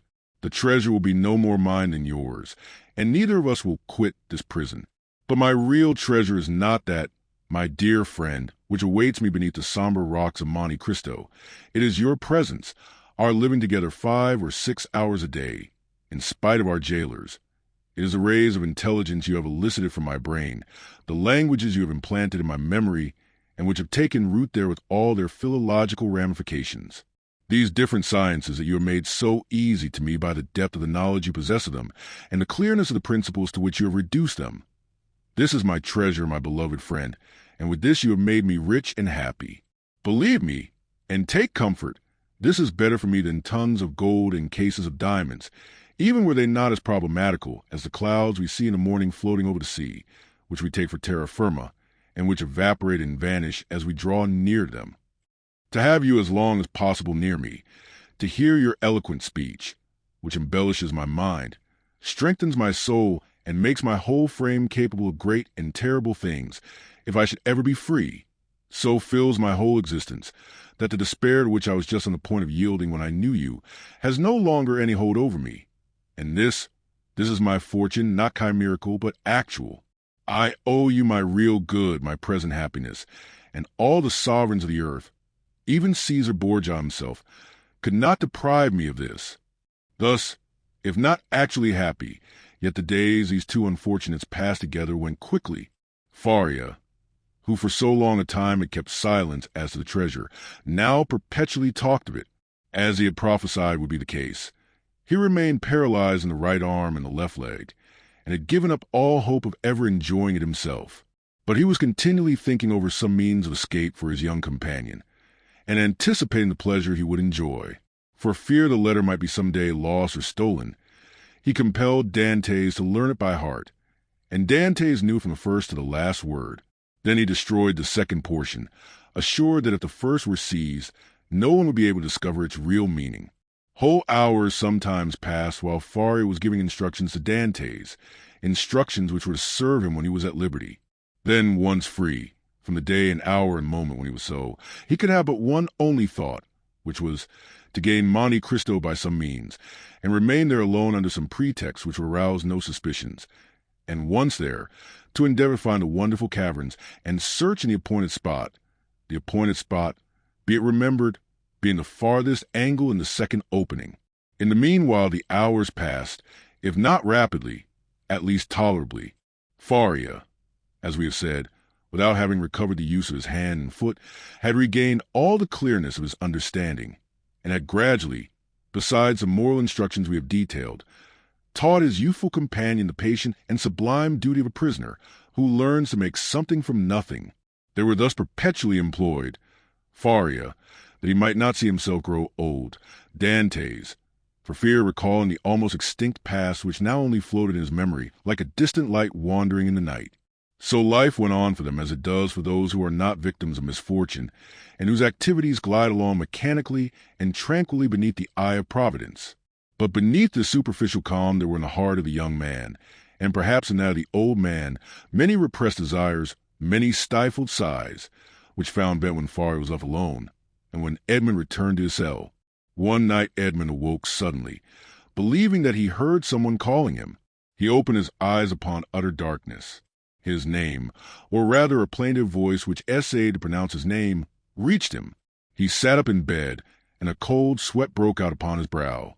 Undoubtedly the call came from Faria's dungeon. "Alas," murmured Edmond, "can it be?" He moved his bed, drew up the stone, rushed into the passage, and reached the opposite extremity. The secret entrance was open. By the light of the wretched and wavering lamp, of which we have spoken, Dantès saw the old man, pale, but yet erect, clinging to the bedstead. His features were writhing with those horrible symptoms which he already knew, and which had so seriously alarmed him when he saw them for the first time. "Alas, my dear friend," said Faria in a resigned tone, "you understand, do you not, and I need not attempt to explain to you?" Edmond uttered a cry of agony, and, quite out of his senses, rushed towards the door, exclaiming, "Help, help!" Faria had just sufficient strength to restrain him. "Silence," he said, "or you are lost. We must now only think of you, my dear friend, and so act as to render your captivity supportable or your flight possible.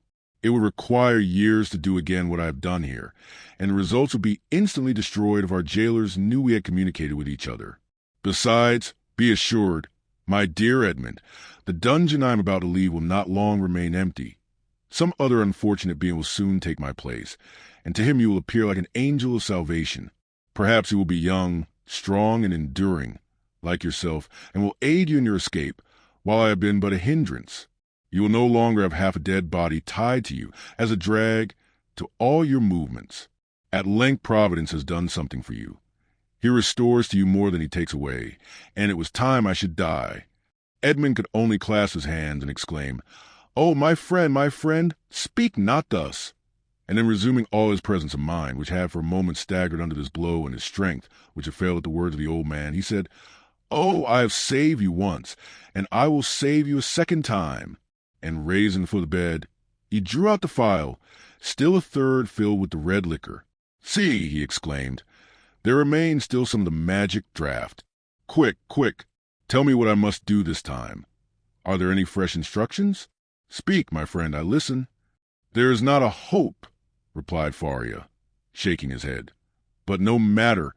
God wills that that man whom he has created, and in whose heart he has so profoundly rooted the love of life, should do all in his power to preserve that existence, which, however painful it may be, is yet always so dear." "Oh, yes, yes," exclaimed Dantès, "and I tell you that I will save you yet." "Well, then, try." The cold gains upon me. I feel the blood flowing toward my brain.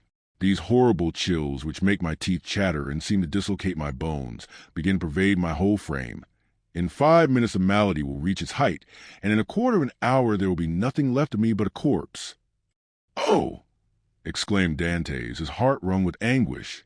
"Do as you did before, only do not wait so long. All the springs of life are now exhausted in me, and death," he continued, looking at his paralyzed arm and leg, "has but half its work to do. If, after having made me swallow 12 drops instead of 10, you see that I do not recover, then pour the rest down my throat. Now lift me on my bed, for I can no longer support myself." Edmond took the old man in his arms and laid him on the bed. "And now, my dear friend," said Faria, "sole consolation of my wretched existence, you whom heaven gave me somewhat late, but still gave me a priceless gift, and for which I am most grateful. At the moment of separating from you forever, I wish you all the happiness and all the prosperity you so well deserve. My son, I bless thee."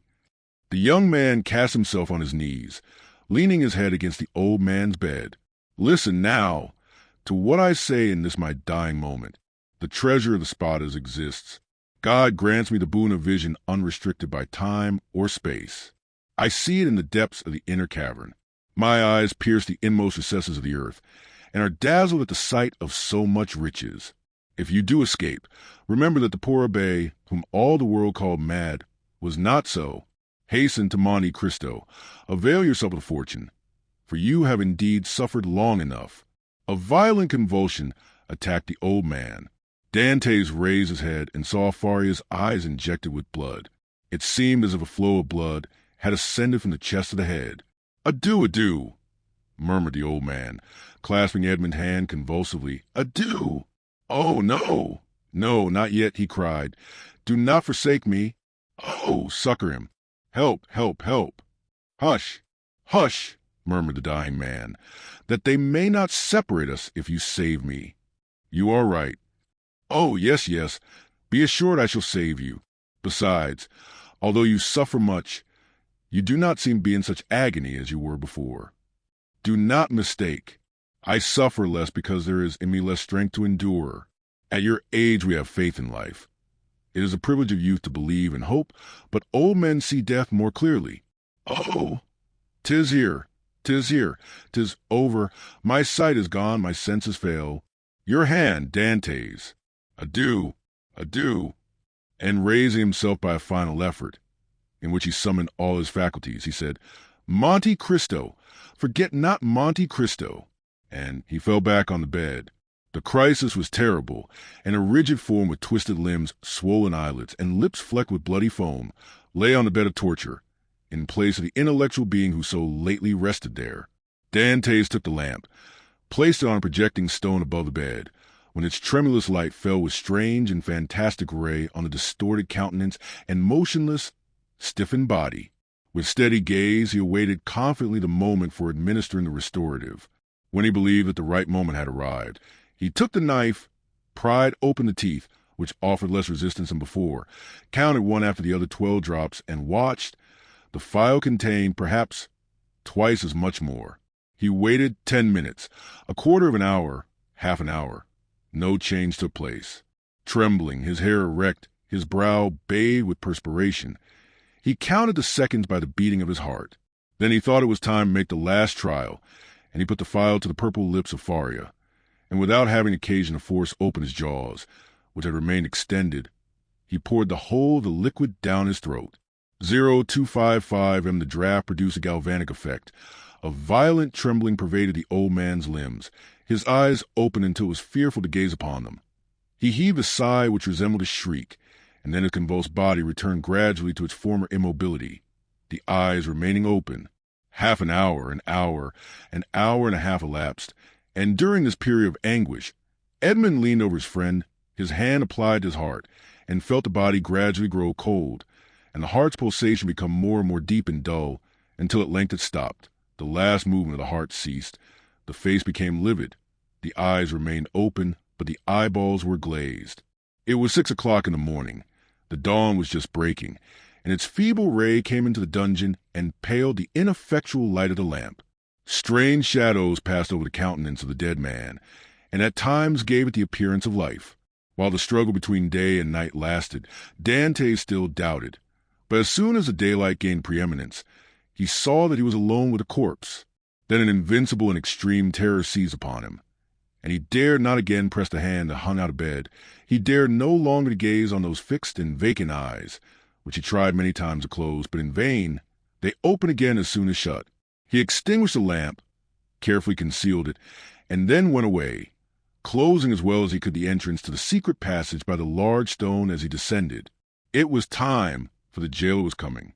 On this occasion, he began his rounds at Dantès' cell, and on leaving him he went on to Faria's dungeon, taking thither breakfast and some linen. Nothing but token that the man knew anything of what had occurred. He went on his way. Dantès was then seized with an indescribable desire to know what was going on in the dungeon of his unfortunate friend. He therefore returned by the subterraneous gallery, and arrived in time to hear the exclamations of the turnkey, who called out for help. Other turnkeys came, and then was heard the regular tramp of soldiers. Last of all came the governor. Edmond heard the creaking of the bed as they moved the corpse, heard the voice of the governor, who asked him to throw water on the dead man's face, and seeing that, in spite of this application, the prisoner did not recover, they sent for the doctor. The governor then went out, and words of pity fell on Dantès' listening ears, mingled with brutal laughter. "Well, well," said one, "the madman has gone to look after his treasure. Good journey to him. With all his millions, he will not have enough to pay for his shroud," said another. "Oh," added a third voice, "the shrouds of the Chateau are not dear."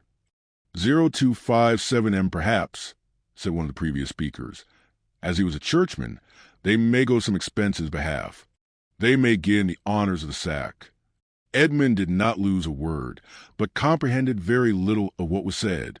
The voices soon ceased, and it seemed to him as if everyone had left the cell. Still he dared not to enter, as they might have left some turnkey to watch the dead. He remained, therefore, mute and motionless, hardly venturing to breathe. At the end of an hour, he heard a faint noise, which increased. It was the governor who returned, followed by the doctor and other attendants. There was a moment's silence. It was evident that the doctor was examining the dead body. The inquiries soon commenced. The doctor analyzed the symptoms of the malady to which the prisoner had succumbed, and declared that he was dead. Questions and answers followed in a nonchalant manner that made Dantès indignant, for he felt that all the world should have for the poor abbé a love and respect equal to his own. "I am very sorry for what you tell me," said the governor, replying to the assurance of the doctor, "that the old man is really dead, for he was a quiet, inoffensive prisoner, happy in his folly, and required no watching." "Ah," added the turnkey, "there was no occasion for watching him. He would have stayed here 50 years, I'll answer for it, without any attempt to escape. Still," said the governor, "I believe it will be requisite, notwithstanding your certainty, and not that I doubt your science, but in discharge of my official duty, that we should be perfectly assured that the prisoner is dead." There was a moment of complete silence, during which Dantès, still listening, knew that the doctor was examining the corpse a second time. "You may make your mind easy," said the doctor. "He is dead. I will answer for that." "You know, sir," said the governor, persisting, "that we are not content in such cases as this with such a simple examination. In spite of all appearances, be so kind, therefore, as to finish your duty by fulfilling the formalities described by law." "Let the irons be heated," said the doctor, "but really it is a useless precaution." This order to heat the irons made Dantès shudder. He heard hasty steps, the creaking of a door, people going and coming, and some minutes afterward the turnkey entered, saying, "Here is the brazier, light it." There was a moment's silence, and then was heard the crackling of burning flesh, of which the peculiar and nauseous smell penetrated even behind the wall, where Dantès was listening in horror. The perspiration poured forth upon the young man's brow, and he felt as if he should faint. "You see, sir, he is really dead," said the doctor. "This burn in the heel is decisive. The poor fool is cured of his folly, and delivered from his captivity. Wasn't his name Faria?" inquired one of the officers who accompanied the governor. 0259M, "Yes, sir, and as he said, it was an ancient name. He was, too, very learned and rational enough on all points which did not relate to his treasure, but on that, indeed, he was intractable. It is the sort of malady which we call monomania," said the doctor. "You had never anything to complain of?" said the governor to the jailer who had charge of the abbé. "Never, sir," replied the jailer. "Never. On the contrary, he sometimes amused me very much by telling me stories. One day, too, when my wife was ill, he gave me a prescription which cured her." Ah, said the doctor. "I did not know that I had a rival. But I hope, Governor, that you will show him all proper respect in consequence." Yes, make your mind easy. He shall be decently interred in the newest sack we can find. Will that satisfy you?" "Must this last formality take place in your presence, sir?" inquired a turnkey. "Certainly. But make haste. I cannot stay here all day." Other footsteps, going and coming, were now heard, and a moment afterwards a noise of rustling canvas reached Dantès' ears. The bed creaked, and the heavy footfall of a man who lifts a weight sounded on the floor. Then the bed again creaked under the weight deposited upon it.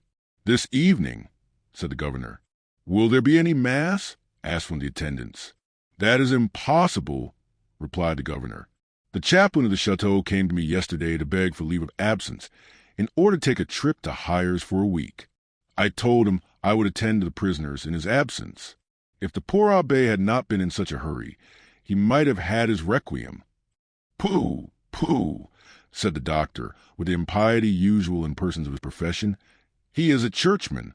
God will respect his profession and not give the devil the wicked delight of sending him a priest." A shout of laughter followed this brutal jest. Meanwhile, the operation of putting the body in the sack was going on. "This evening," said the governor, when the task was ended. "At what hour?" inquired the turnkey. "Why, about 10 or 11 o'clock. Shall we watch by the corpse?" "Of what use would it be? Shut the dungeon as if he were alive. That is all." Then the steps retreated, and the voices died away in the distance. The noise of the door, with its creaking hinges and bolts, ceased, and a silence more somber than that of solitude ensued, the silence of death, which was all-pervasive and struck its icy chill to the very soul of Dantès. Then he raised a flagstone cautiously with his head, and looked carefully around the chamber. It was empty, and Dantès emerged from the tunnel. Chapter 20. The cemetery of the Chateau d'If, on the bed at full length and faintly illuminated by the pale light that came from the window, lay a sack of canvas, and under its rude folds was stretched a long and stiffened form. It was Faria's last winding sheet, a winding sheet which, as the turnkey said, cost so little. Everything was in readiness. A barrier had been placed between Dantès and his old friend. No longer could Edmond look into those wide-open eyes which had seemed to be penetrating the mysteries of death. No longer could he clasp the hand which had done so much to make his existence blessed. Faria, the beneficent and cheerful companion, with whom he was accustomed to live so intimately, no longer breathed. He seated himself on the edge of that terrible bed and fell into melancholy and gloomy reverie. Alone, he was alone again condemned to silence, again face to face with nothingness. Alone, never again to see the face, never again to hear the voice of the only human being who united him to earth. Was not Faria's fate the better, after all, to solve the problem of life at its source, even at the risk of horrible suffering? The idea of suicide, which his friend had driven away and kept away by his cheerful presence, now hovered like a phantom over the abbé's dead body. "If I could die," he said, "I should go where he goes, and should assuredly find him again. But how to die? It is very easy," he went on with a smile. "I will remain here, rush on the first person that opens the door, strangle him, and then they will guillotine me. But excessive grief is like a storm at sea, where the frail bark is tossed from the depths to the top of the wave." Dantès recoiled from the idea of so infamous a death, and passed suddenly from despair to an ardent desire for life and liberty. "Die? Oh, no," he exclaimed. "Not die now, after having lived and suffered so long and so much. Die? Yes, had I died years ago, but now to die would be, indeed, to give way to the sarcasm of destiny. No, I want to live. I shall struggle to the very last. I will yet win back the happiness of which I have been deprived. Before I die, I must not forget that I have my executioners to punish, and perhaps, too, who knows, some friends to reward. Yet they will forget me here, and I shall die in my dungeon like Faria." As he said this, he became silent and gazed straight before him like one overwhelmed with strange and amazing thought. Suddenly he arose, lifted his hand to his brow as if his brain were giddy, paced twice or thrice round the dungeon, and then paused abruptly by the bed. "Just God," he muttered. Whence comes his thought? Is it from thee? Since none but the dead pass freely from this dungeon, let me take the place of the dead.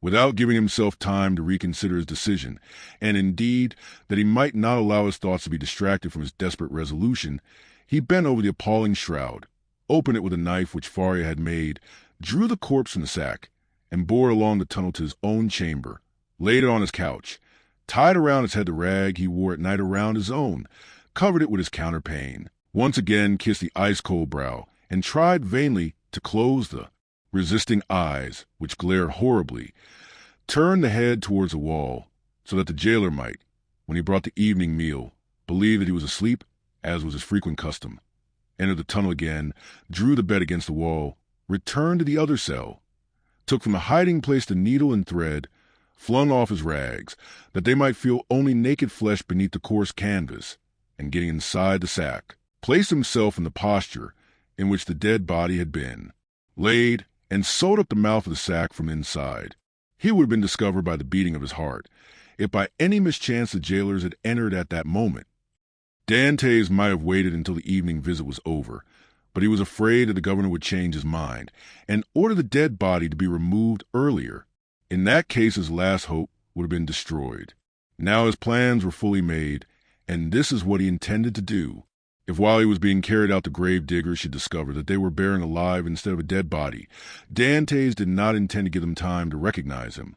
But with a sudden cut knife, he meant to open the sack from top to bottom, and, profiting by their alarm, escape. If they tried to catch him, he would use his knife to better purpose. 0263 M if they took him to the cemetery and laid him in a grave. He would allow himself to be covered with earth, and then, as it was night, the grave diggers could scarcely have turned their backs before he would have worked his way to the yielding soil and escaped. He hoped that the weight of earth would not be so great that he could not overcome it. If he was detected in this and the earth proved too heavy, he would be stifled, and then, so much the better, all would be over. Dantès had not eaten since the preceding evening, but he had not thought of hunger, nor did he think of it now. His situation was too precarious to allow him even time to reflect on any thought but one. The first risk that Dantès ran was that the jailer, when he brought him his supper at 7 o'clock, might perceive the change had been made. Fortunately, 20 times at least, from misanthropy or fatigue, Dantès had received his jailer in bed, and then the man placed his bread and soup on the table and went away without saying a word.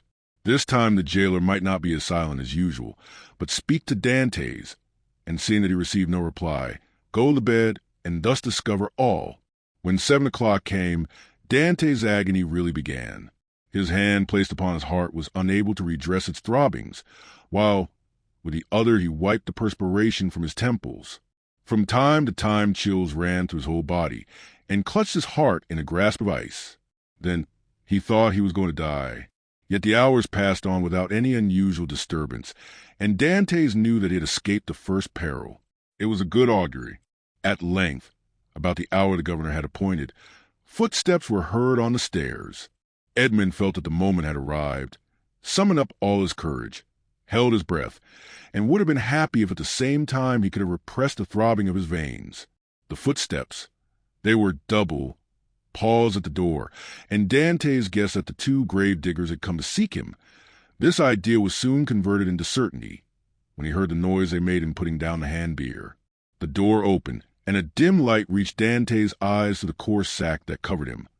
He saw 2 shadows approach his bed, a third remaining at the door with a torch in its hand. The 2 men, approaching the ends of the bed, took the sack by its extremities. "He's heavy, though, for an old and thin man," said one, as he raised the head. "They say every year adds half a pound to weigh the bones," said another, lifting the feet. "Have you tied the knot?" inquired the first speaker. "What would be the use of carrying so much more weight?" was the reply. "I can do that when we get there." "Yes, you're right," replied the companion. "What's the knot for?" thought Dantès. They deposited the supposed corpse on the bier. Edmond stiffened himself in order to play the part of a dead man, and then the party, lighted by the man with the torch, who went first, ascended the stairs. Suddenly he felt the fresh and sharp night air, and Dantès knew that the mistral was blowing. It was a sensation in which pleasure and pain were strangely mingled. The bearers went on for 20 paces, then stopped, putting the beer down on the ground.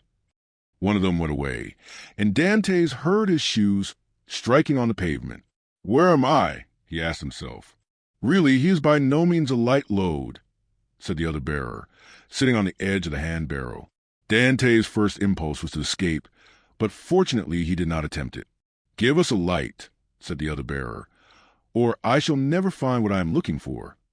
The man with the torch complied, although not asked in the most polite terms. What can he be looking for? Thought Edmond. The spade, perhaps?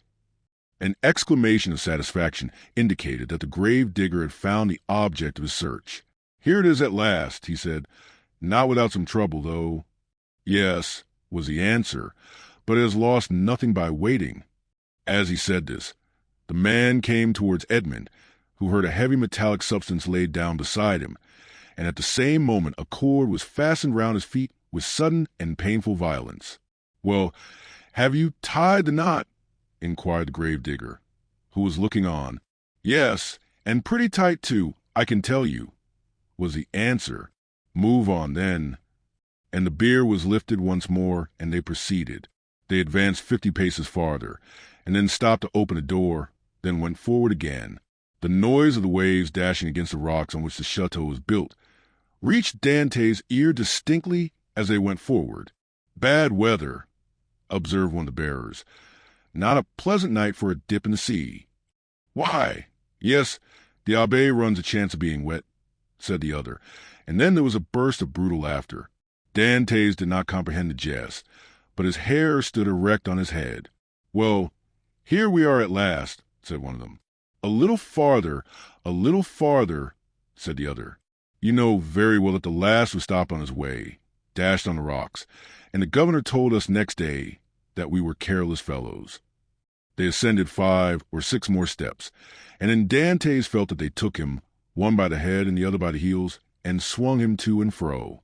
"1," said the grave diggers, "2, 3, and at the same instant Dantès felt himself flung into the air like a wounded bird, falling with a rapidity that made his blood curdle, although drawn downwards by the heavy weight which hastened his rapid descent. It seemed to him as if the fall lasted for a century.